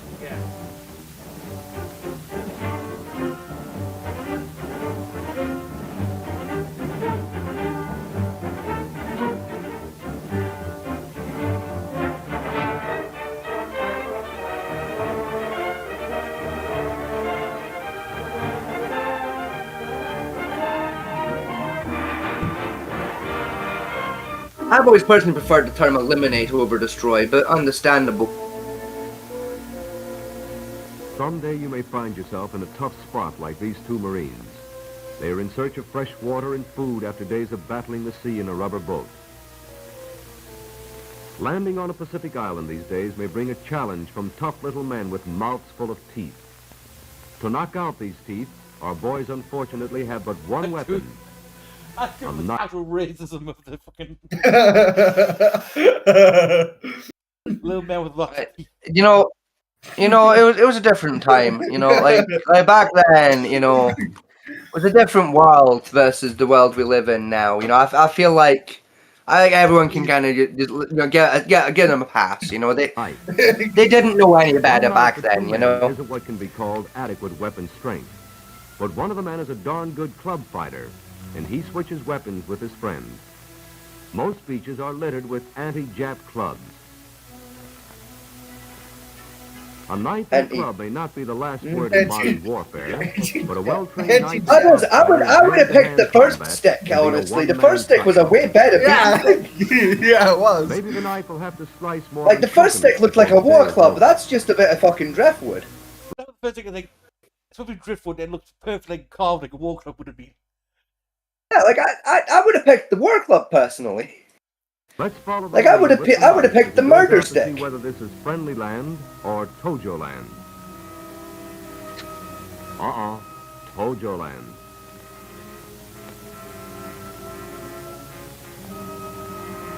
Wait a minute, Mac. You'd better remember all the knife fighting tricks you've ever been taught. Let's start at the beginning. The first thing you learned while training was the correct way to hold a knife, like this, in a firm grip without choking it to death, in a straight line from the tip of the blade to the elbow. This is possible only if you keep the wrist straight. The thumb is held parallel to the handle. That's one of the ways to hold a knife, yeah. This is the wrong It's not way technically an incorrect way to do it. This way, the Jap not great. can slide down your blade and cut across the back of your hand and thumb. In short, don't hold the knife close to the guard. But if the knife is held correctly, the guard stops the enemy blade before it can reach the back of your hand or thumb. At all times, keep relaxed and well balanced, like a boxer. A man with a knife is a boxer, only he's playing for keeps. So slide those feet around, parallel to your opponent. Never cross one over the other. If you don't cross them, they won't cross you. Notice that the tip of your blade is pointed toward your enemy's eyes. As a result, only a small part of your knife is visible, making it difficult for him to follow or anticipate your moves. This is the low thrust. It is executed by keeping your right foot in place and extending your left foot slightly forward. As you crouch down, touch your left hand to the deck for balance and lunge out with your knife hand, extending it full length to the stomach. A low thrust allows you to get under your enemy's blade and deliver an effective blow. Like, yeah, I mean, again, it's a way to do it. Like, it works in that very, very specific scenario, but in no other scenario is it ideal. A high thrust directed at his throat. A high thrust is made by keeping your right foot in place and moving your left foot unironically, behind. yeah. This turns you sideways. and reduces the area These of are your just body exposed modified to attack. rapier techniques. The enemy's blade will go harmlessly by your left shoulder. Your blade will catch him in the throat. Warding off blows is called parrying. This is the left parry. Step away from your enemy's blade while knocking it to one side with the top quarter of your own. Then hand cut, throat slash, and side jab. The 3 spots quickly accessible to your knife. I feel like that's what it's done. The same results can be obtained from I the mean, right parry. it's not like step to your left I to mean, evade 2 his out of those thrust. 3 targets I wouldn't be going for personally. Then lash but out in a right parry. Which following targets it would with you a not be hand going cut, wrist, shoulder, spine. throat slash, Yeah. and jab. There you go. See, there you go. That's correct. That's what I'd be doing. If your first parry doesn't knock your opponent's knife aside, quickly parry again. Then follow through with the hand Even cut, here when I'm coming on the inside, I'm slash, starting like it's and gonna be jab. wrist, like just This wrist is and called a heart, double honestly. parry. Yeah. Let's get And even, a I'm probably not even closer gonna look. bother to wrist though. Parry I'm twice. just gonna stab him. Honestly, like he's wide open. Hand I can cut, use the parry throat to give me slash, extra bounce momentum to jab. get the stab in better. The double parry, hand cut, throat slash, and jab can also be made from a right parry.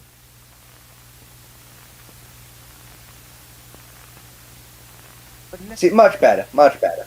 Here is a closer view. If the first try doesn't knock his blade aside, hit it again. Then follow through. Blades that become locked may be disengaged by suddenly releasing the pressure on your knife.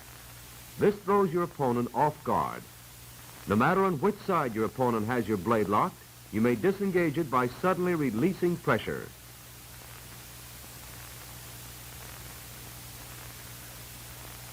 Yeah, these are just modified fencing techniques. They're not wrong. This They is very a much are. disengage to the right. The blades are locked. They're not Release wrong. It's just pressure, not how I would follow use through. a knife, personally. A parry left can be followed by a hand grab and thrust. Parry with a great deal of force near your opponent's hand, keeping a constant Yeah. pressure against your opponent's blade until you grab his wrist. Force that blade down. Keep pressure on it until you grab the wrist. That's it. And Then like, jab him in even the this, I've seen worse. Like that, it would work. It wouldn't be my This is the same series of instinct, moves but done on the other side. No matter which side you are on, the important thing is to keep constant pressure on his blade before grabbing his wrist. Neutralize his blade, grab that wrist and tickle him in the ribs with your knife. I think I've seen Mark Let's review the basic knife yeah, movements taught in this course. Yes. The low thrust gets you Right. under your If it gets opponent's a bit blade. shorter or a bit longer, the technique kind of falls apart. The left parry enables not you by to follow much, through with honestly. the Look, hand minor cut, modification, and like jab. you're still in. Yeah. Like realistically, I could do this shit with a The right parry karambit allows if I you to go really through had the to. same movements on the I wouldn't be opposite happy side. because I'm using a fucking karambit, but Yeah. Yeah. The double parry left is executed when a single understand parry why you fails use to this knock technique, your but opponent's it's blade very aside basic for the rule follow movement. through. For attack The double styles, parry require right much is in the the way same of maneuver from the opposite side. finesse in combat, so we say. yeah. The disengage right is used when your knives are locked. Release the pressure suddenly and follow through with the hand cut, It's very throat much slash, I and always expect in jab. the army in training wise. The disengage left is executed for the You get same what I mean. result on the opposite side. Yeah, like it's not perfect, but it's not The shit. parry Like left, it's hand grab and thrust is a variation of the ordinary parry. yeah, it's like Don't the old forget to saying. keep your knife It's good against enough his for before government work. grabbing his You know, wrist. like This is also to be remembered in the parry right, hand grab and thrust. It's a basic ground pounder technique. You Yeah. remember all this?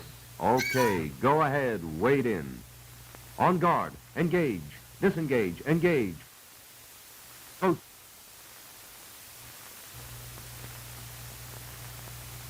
Let's see how your friend is making out with the club. yes. Let's see how Captain Beating Stick does. Watch it, pal, you're about to be ambushed. Well, he's been immediately snuck up on by a man with a bayonet Yeah. and a gun.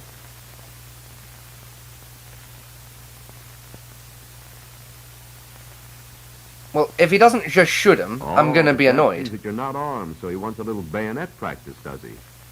Okay, Mac, show him how a man Yeah, with a no, club I can don't polish care off a man who armed you're with a fighting. bayonet. No one's that stupid. Not General Soldier anyway. No, there's literally not a human being on Earth that would see a man with a That's one way stick of doing while it. wielding a gun and go melee. Like, no, you're gonna shoot him. Now let's see And the that's many other why. effective means of using the club as a combat weapon. In a hand weapon, the first thing to master is the correct ways of holding it. The simplest hold is the long hold. Grip the club as you would grip a tennis racket. The short grip has the index finger pointing along the club, which lays against the forearm. Oh, no. No, no. A very No, deceptive no, no. way to hold No, the you do club not is with want to both hands. fight You can with a snap stick either like end that. for a decisive and surprise blow. There you go. That's Let's assume acceptable. the club is hooked onto your belt, and you want to use it in a hurry. Reach behind you with your right hand, keeping your palm out, and grab the club with the short grip. The forefinger is about an inch behind the point of the No. club. The long end runs along the forearm.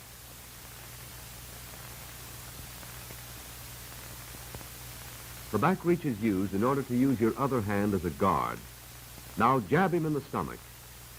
When he doubles over, grab the club in both hands and bring it up under his chin, and knee him in the crotch. This will knock his head back, leaving his face unprotected. Bring the club down on the bridge of his nose. It is guaranteed to end his interest in life. Your interest in life can get a jolt from which it may never recover if you grab from the front.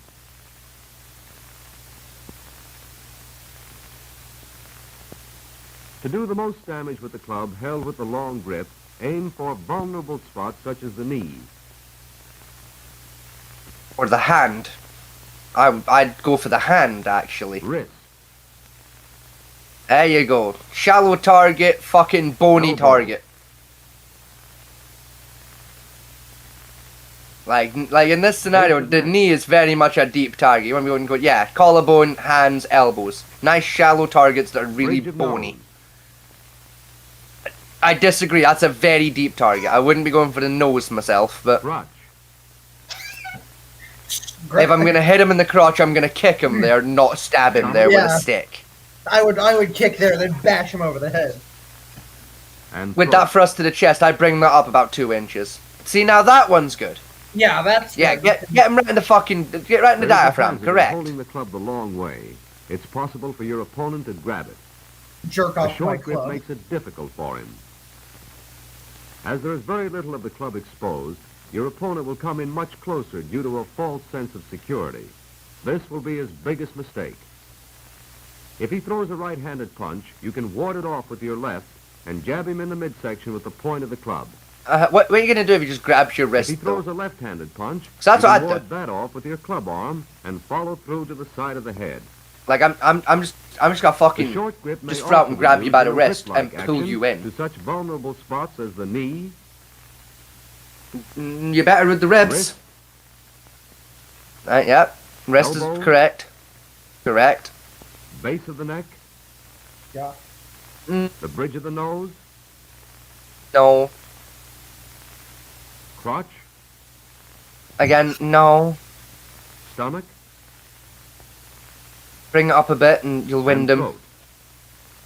Correct. Some fighters prove to be very unethical, like the guy who is always trying to kick you in the face. But our magic wand can take care of those mugs, too. Cross your arms at the wrist with the club hand on top. This will block the kick. Put the club under his leg and grab the other end with your left hand. Stand up and flip him off his feet onto his stomach. I was just gonna say break his From leg. now on, the situation will look very promising. Curl your leg about his and sit on it. Good knee hold. Then hit him on the back of the neck with your left hand and jab him on the side of the head with the club. This is Or one your beat him or just Or- beat him over the PS head. flip can't beat. Or This use hold your is called a stick Japanese choke. and loop it under his Cross your arms chin with the club hand and on choke top him and out. Pass the club in front of his neck as you quickly grab the other end with your left hand. Yeah, there you go. Pull There back you go. with a jerk as you firmly plant your knee in See, the now small do of his that, back but and throw after it to doing the chest. knee catch. Just to make sure he's got a survey, hit him between the eyes, knock out his teeth, smash his windpipe, crack his ribs and club him in the crotch. Actually, from that position, you're infinitely better going for the temple, because you'll actually kill him. Which is kind of the aim. It's Let's war. look at the chokehold again. Arms crossed at the wrist with the club hand on top. Pass the club around the front of his throat. Again, if I'm going to hit you in the dick, I'm not going to do it with a stick. I'm going to use my foot. So I can pop your testicles. If you break his back, don't worry. That's the idea. Because yeah, fun fact for the gentlemen in the audience, your testicles can be popped. This is called the come along. It's a choice between a broken arm or follow the leader. It's extremely painful, but it's also fucking satisfying of a sound. Let me tell you, when you hear the sound of another man's testicles detonate like C4 charges, bring your right hand up over his left and press down. It's a beautiful noise. It's a really unique noise too. It does not sound like how you'd think it would. Then move your left hand over the end of the club so he can't slip out of it. As few choose a broken arm, he'll come along. If that way becomes effectively, yeah. You can vary it by putting the club between his arm and body. But to be fair, that's just true in general anyway, because like, let's be fair, a club's just a blunt knife. Like it's, you do the same shit, you're just doing blunt damage rather than sharp. Your wrist should be resting on top of the club. Lock the hole by putting your right hand over the end. This too is a magic formula for making him come along. I can think of 9 easier ways to do that. You men who know wrestling understand the hammerlock. Here's a hammerlock to end all hammerlocks.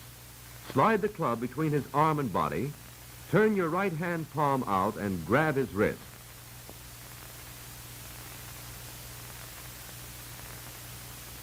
Then pull his arm up behind his back. You're right, it's a one-sided argument. Supposing he pulls a small knife on you? Yeah. Well, you can take care of that, too. By holding the club in the long grip, you can keep break at his a distance. thumb. Yeah. If he tries an overhead slash, remember the old chokehold. Cross your arms with the club hand on top. Grab the other end of the club with your left hand and pull him down to the deck. Risky, but yeah. At the same time, knee him under the chin. He's not wrong. There you go, yes. That's, yeah, bang on.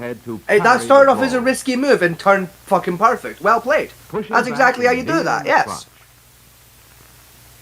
Again, yeah, perfect. Yeah, good shit. If he tries to stab you in the stomach, stop the blow with a short grip club. Grab his wrist and move in with a jab to his throat. Now, again, do that, but don't fucking splay your arm out. Just keep that nice and tight in. Parry the blow. You know, do the fucking jab lock, fuck up his wrist, catch him, fucking job done. A side sweep slash may also be countered by sucking in your stomach to avoid the blow and smashing his wrist with the blow from the short grip club. Grab his wrist and push him back as you jab him in the throat. That's his elbow, but close enough. If all this seems too complicated, you can go back to the long grip. He'll never be able to reach you with his short knife. You at least can break his wrist and move in from there. It is again, I'd be breaking like knuckles and shit, personally, but yeah. Only with the club. But a man thoroughly trained for combat should know how to defend himself under any conditions. No one can promise you that you'll never have to defend yourself with a club against a man armed with a bayonet. Can it be done? Pretty much, yeah. Well, you've seen it done. Early Ranger school, but yes. Let's watch them. A rush to your left is parried by a hard blow as you move to the right away from the bayonet. Then follow through with a smash to the hand and bridge of the nose. As I just flick straight at the nose, honestly. I'm skipping the hand step there because it's kind of just a waste of time. Step quickly to your left and parry the bayonet with a solid blow. Follow through with a smash to the hand and face. Okay, if my aim is to do it in here of like fucking, you know, block, get the fuck out of the way, hit him, I'm not going with the break the wrist, I'm going with the break the nose. Like, that's gonna stagger him way fucking harder, and it's gonna hurt way more. You know, you don't want to be spreading the damage like that. You want to just fucking force it all one spot so it hurts more. Parry the bayonet with the club along the forearm. Grab his wrist, exactly. Jab him in the side, and come down with a smashing blow behind the neck. See, that I like. I'm no problem with that one. That's a decent one.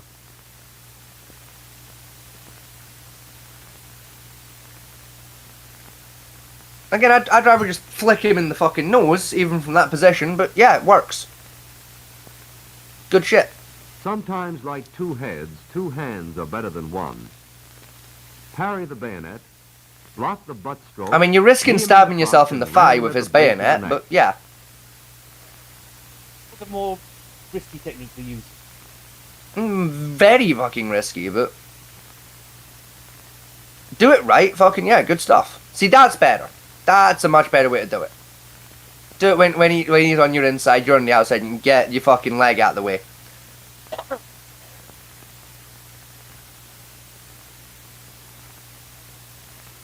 Don't forget that a bayonet by itself can also be used as a club with the same grips, the long, the short.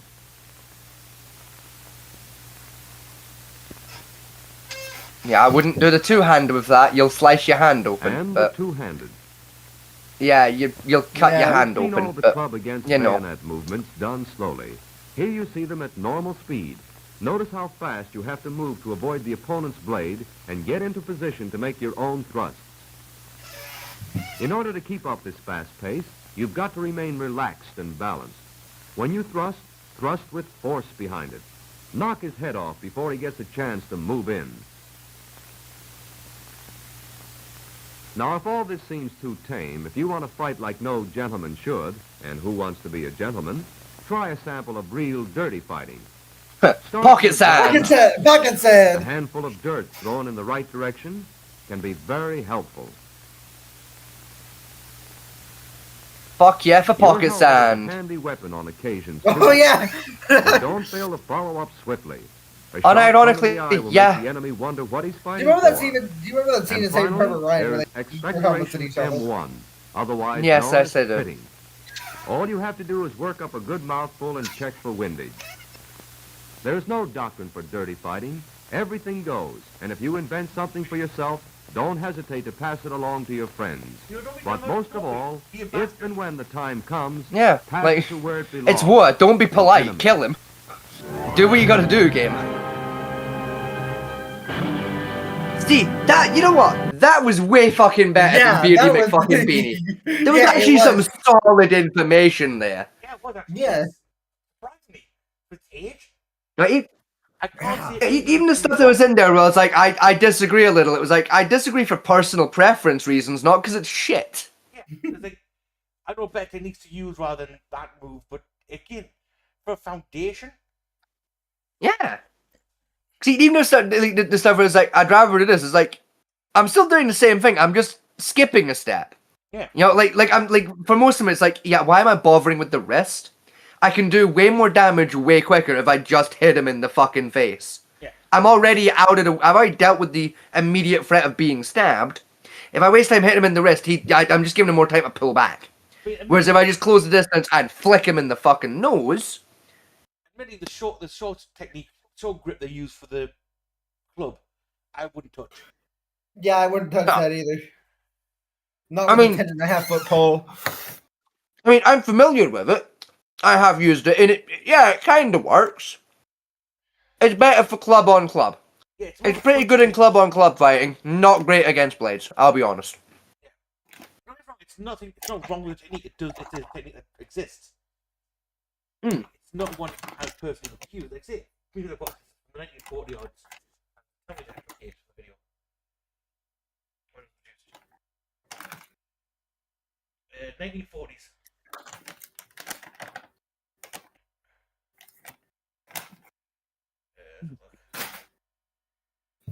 Marine Corps officer, advanced and close range combat with chips and clubs, knife fighting, trained for a Pacific Coast speech in prepare for the breach of Japan. Yeah, it's 1940s, got Pearl Harbor type thing. So yeah, it's for its age. What that basically now what 80-year-old, 85-year-old turning. Yeah, about 80, 85-ish. Yeah. So, for a time when martial arts wasn't a big thing, they would like Krav Maga, you got the arm of Krav Maga. It's a solid foundation fight training video.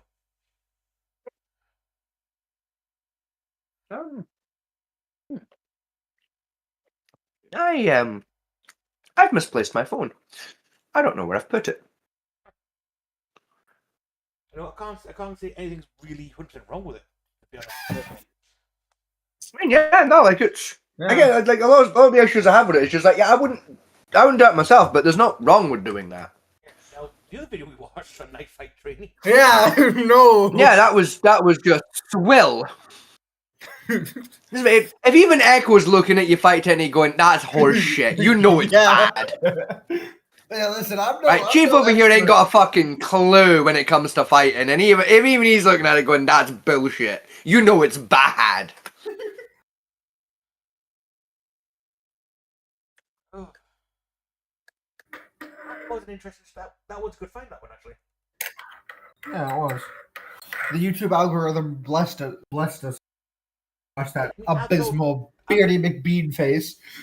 I thought it was going to go like horribly wrong in the training video, but no. That was actually pretty fucking good. Scotty was prepared to yell at somebody again. I was, yes. I was like prepared to be like, I mean, you know what? They didn't know better, really. Like, there's some good stuff in there, but a lot of that's kind of dated. It wouldn't really work. It's like, no, low key though, pretty fucking good stuff there. Not perfect, but hey, like if you've literally never fucking fought with a weapon before, you know, like it's some good shit to build off of. That would actually fucking protect you and give you the base information you need to figure out new shit. It's a damn good base. I would say it was outright unusable in general terms. Is the low thrust they did. Yeah. And even then, like I've seen it done before. Like it's one of those things. Again, like kind of like you were saying, like you need there's like a minimum length requirement to that particular maneuver. Yeah. And it's like the bayonet is right on that fucking line of like, yeah, that's about your minimum. Now, longer than that, you're fucking golden. Shorter than that, you are pissing in the wind.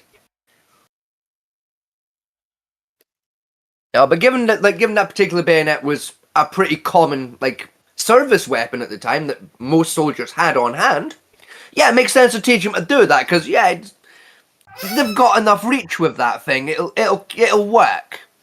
I wouldn't use it often, but there are situations where that'll do you.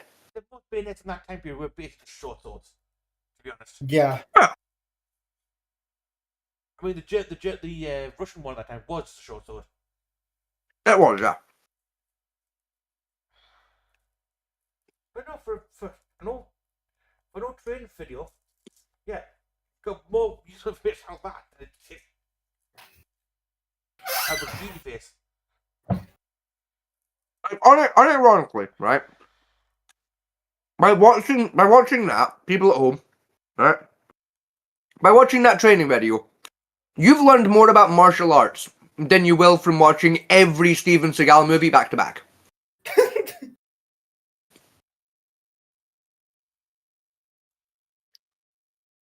Or go through an entire training course, Mr. Beaty Face. Just watch. Beardy McBeaner. Even worse is a do-rag. That makes it worse. No, he's Beardo McBeater now. He's Say it a second time, dickhead. We ignored it on purpose. We heard you. I've got the pass. Oh yeah, that makes it better. Yeah, yeah, because the FBI are gonna know or care that you're Mexican.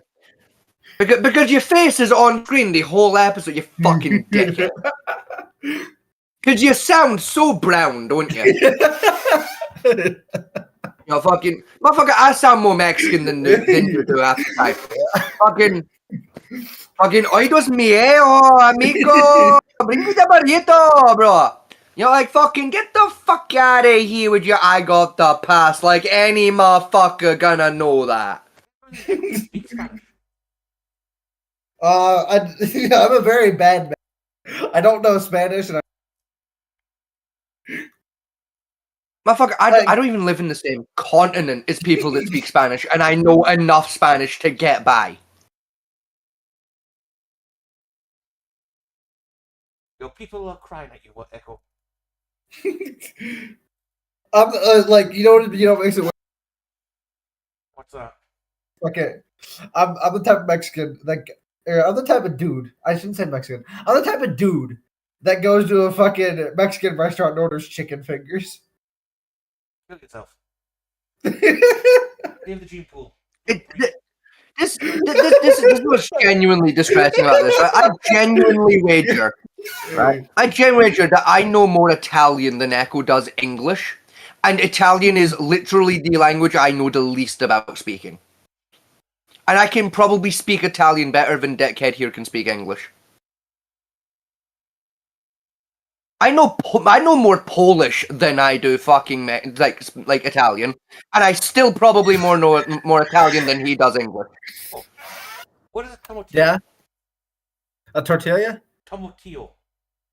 Oh. Is it a food? Yes, it's a very common food eaten in Mexico by Mexicans.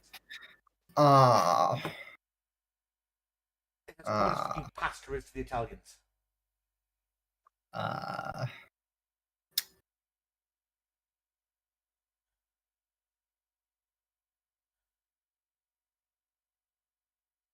Here's one for you, right? This is such a basic one. I've got such an easy one for you.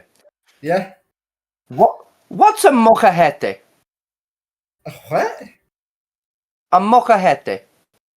A Mexican coffee? Not even fucking close. Oh my fucking god. What'd you say? What is a Mexican tortilla made out of? Typically it's made out of like it's like corn mostly, isn't it? Like corn, a couple other things. Corn and a couple other things, ladies and gentlemen, is his answer on what it's made of. Corn and like a couple of other things. That's like saying pasta's made out of like eggs and I don't know, fucking some other shit. Like, get the fuck out of my sight for the next 86 hours. It's literally liquefied corn. Oh. It's corn blended and then cooked. Oh. And then do you know what you get if you add a little bit of water to that? A quesadilla. No, that's not right. Hold on. Yeah, almost. You use them to make quesadillas. A tortilla. Okay.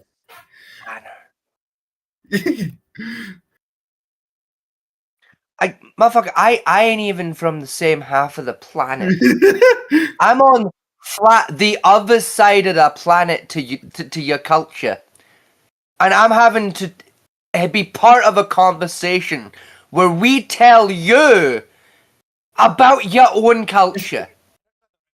I was trying to tell you earlier, is the same corn mash you put into a corn husk with fillings and then steam. Oh, okay. And a mocajete is just a Mexican version of the mortar and pestle made out of volcanic rock. It is a rock bowl that you crush herbs and spices into. Particularly making your salsas and guacamoles. Right. Every Mexican family has one.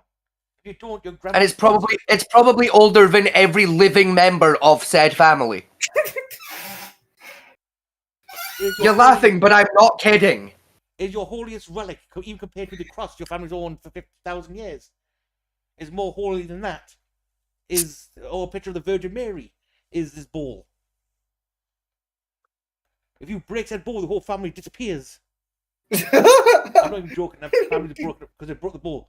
The whole family just disbanded because of that. You've been disowned. Like you at Thanksgiving with a Mexican family, you knocked over the mocajete. Congratulations. You get found. You get found 8 years later in an acid barrel in the Sonora Desert.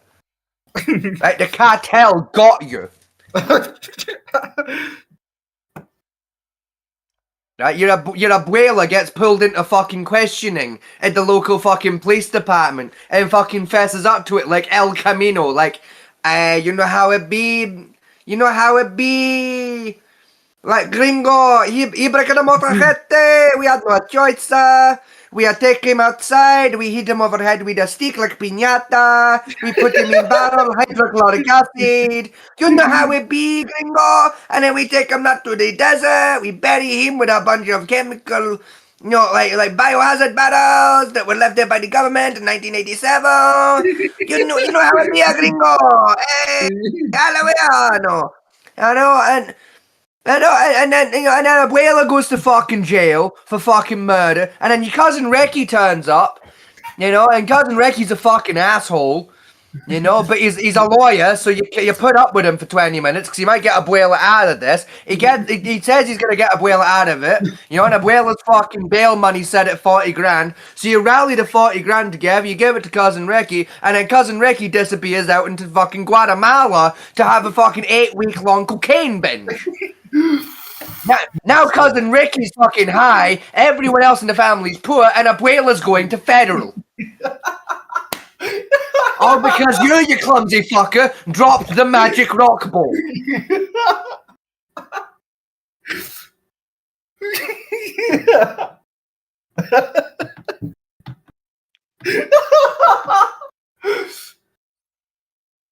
By the way, that was good telenovela, that one. Once again, want to continue putting this out. Not a fucking bit of that was scripted. Get off the top of my head. I made that shit up as I went along. And the worst part is, still probably more accurate and less offensive than 90% of documentaries about the country of Mexico.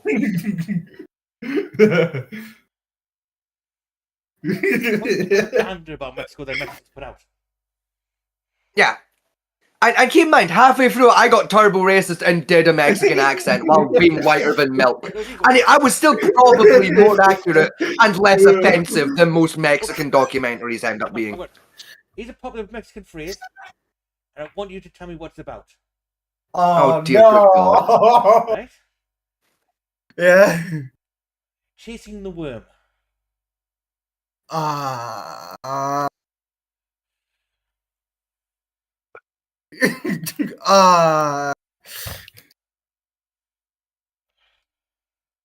Now, here's the easiest one possible. The easiest one fucking possible. Alright. What is the English name for the celebration in Mexico of the Dia de los Muertos? Day of the Dead. And what is the purpose of the Day of the Dead, Echo? It is to the souls of the dead family members that passed, and you normally leave like small. I believe, if I'm not mistaken, you normally leave small gifts near the gravestone. You also like decorate. No, he is unironically pretty close. Actually, he's not a million miles away. Actually, The Day of the Dead is when the veil between the living and the dead is enough that your dead ancestors come back to the living realm and allow you to communicate and talk and basically have part of your relatives. Right. Fuck. But he was also correct. Like, yeah, a big part of it is leaving offerings to the deceased, and basically sharing stories and memories of those deceased so as to keep their memory living. Because in the Mexican culture, when you die, so long as there is still someone left around to remember who you were, you don't completely die. Your spirit can continue living on in the afterlife. Now, there's a version of that one in southern Mexico, close to the Mexican border, where they eat part of their person during the post ceremony. All right. But to be fair, that particular practice is dying off quite heavily. To be fair, Yeah, it's because of prion disease, and also just because it is even now even down there where it's been a thing for a good few generations. It's still really kind of taboo. There's never been a lot of people down there that practice it. It's always been kind of an odd rarity that kind of occurs down there, and it's dying down way more. But by the way, chasing the worm is bringing tequila. Oh, that's not at all what I. Yeah, we know it. We know it isn't, and we knew from the get-go it wasn't going to be because we know you. That's why it was asked. Yeah, in tequila, just for tequila making, when you make the alcohol, you put in a silkworm into the bottle. Huh? Again, his own culture, and he doesn't know this. Yeah, it's how you brew tequila. I was the only like exposure to Mexican culture, like maybe like 5, and that was because of like I used to go to a bunch of Mexican parties with my. Go to and I more. didn't. You really gonna sit here and tell me you ain't seen Coco like once? I have, but I don't remember it. You're really gonna tell me, man to fucking man, you ain't sat down and watched Nacho Libre? Like fucking really? I've watched the Book of Life.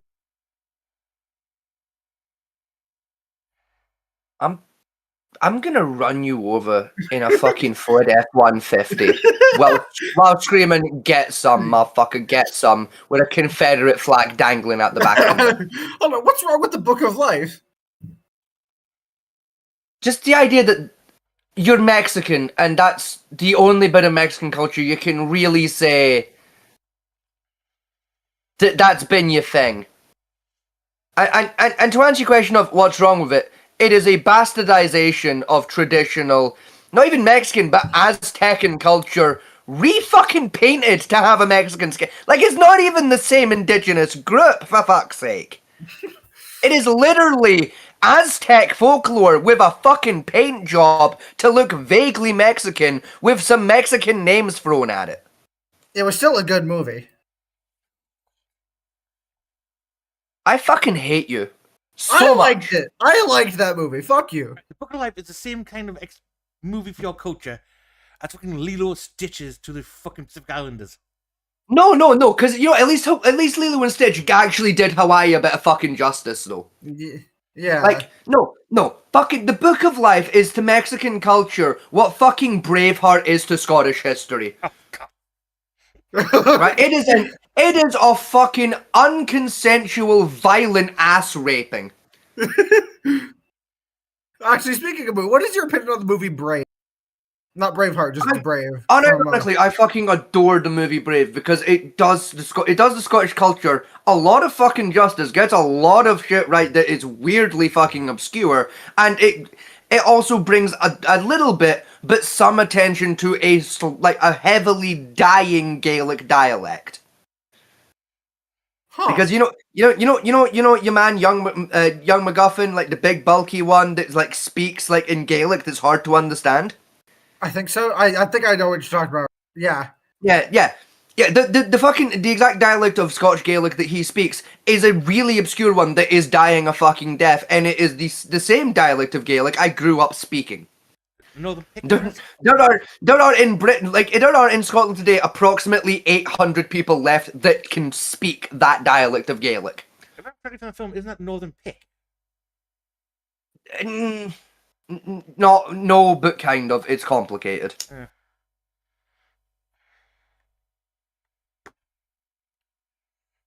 Anyway, we abused Echo quite enough for not knowing his own culture. Yeah, it's like asking if English is a fucking a Germanic language. Yeah, but no. Like yes, it has roots there, but also no, it really fucking isn't, because none of our words are the same at all with the other Germanic languages. No updates on Pinky, and yes, 3 hours is quite a short stream for us. We've gone 15 before. Yeah, I'm never doing that again, for the record. I'm never fucking doing. What were you guys talking about? What were you guys We were doing talking live about? coverage of the US election results, and I'm not doing that ever again. I don't care how much money I get off it, I'm not doing that again. I nearly fucking died doing that stream. I was so bored the whole time. By the end of it, by the end of that stream, I was fucking screaming at the computer, begging for the American newscasters to hear me. Just declare it. Declare that last fucking state. We can all see the numbers. It is mathematically impossible for the result to not be what it is. We know he's won. Just color in, doodle the fucking thing red so I can go to bed. Fuck you. We know who won. It cannot be a different result. It is mathematically impossible for fucking, I don't remember what state it was, but for the sake of argument, Oklahoma to turn blue. He has got a 45% lead, and there are 2,000 uncounted votes. He won. Declare it. Did you guys know why Pennsylvania, I don't know if you guys know, the Amish All I got there was, I don't know, an Amish. The Amish came out of the woodwork in Pennsylvania. Yes, I know. Yeah, gee, buddy, it's almost like I watched it happen live on air or something, and I had to talk about it for 15 fucking hours. Yeah, I know that happened. I was there. I'm very aware. I watched it live. I even got to watch as an American dipshit from Chicago approached an Amish man with a camera and a microphone and went, "Excuse me, sir, do you have time to discuss with us what brought you out of the woodwork?" As that Amish man turned to him and said, "No, I'm sorry. Being on camera on television is against my religion and my culture." Like he wasn't gonna know that. Please leave me alone. He still didn't.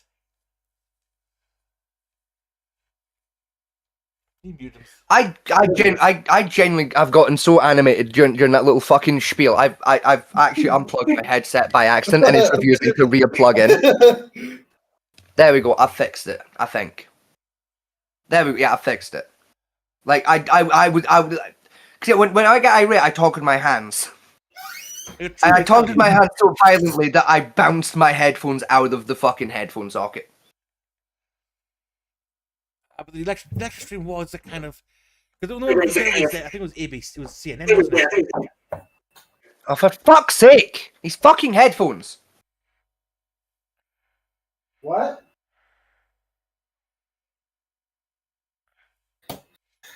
What's Scotty say? I have no idea. Headphones Oh, called. Yeah, they fucking unplugged again. Fucking. Oh, I thought you said fucking headphones. But I was like, what? The only stream we could get away with watching was the CNN one. It was, yeah, and it was dog shit. God, Yeah, they just refused to know anything Trump did. Like, oh, Trump's got another state. Now back to Harris. She's doing very well. She's almost got 2 whole states where Trump's got like 9. Like, such bullshit. Oh. Anyway. Once again, never again. I'm never fucking doing that again. No, I done it once. It's not an experience I want to repeat. No, you did like fucking 45% of it. To be fair, I did spend my day babysitting 2 explosive children. fucking no excuse.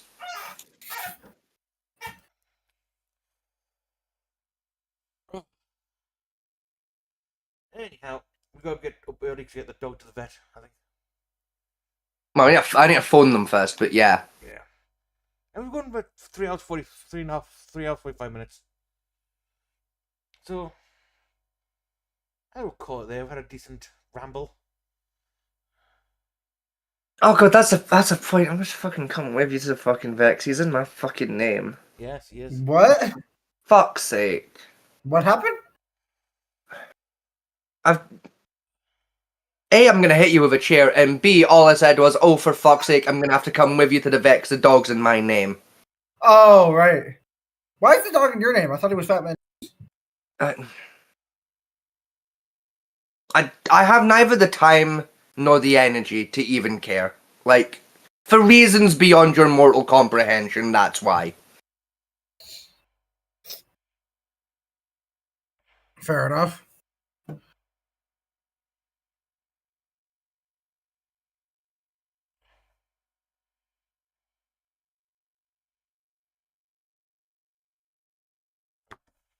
Anyway, we'll end the show there, I think.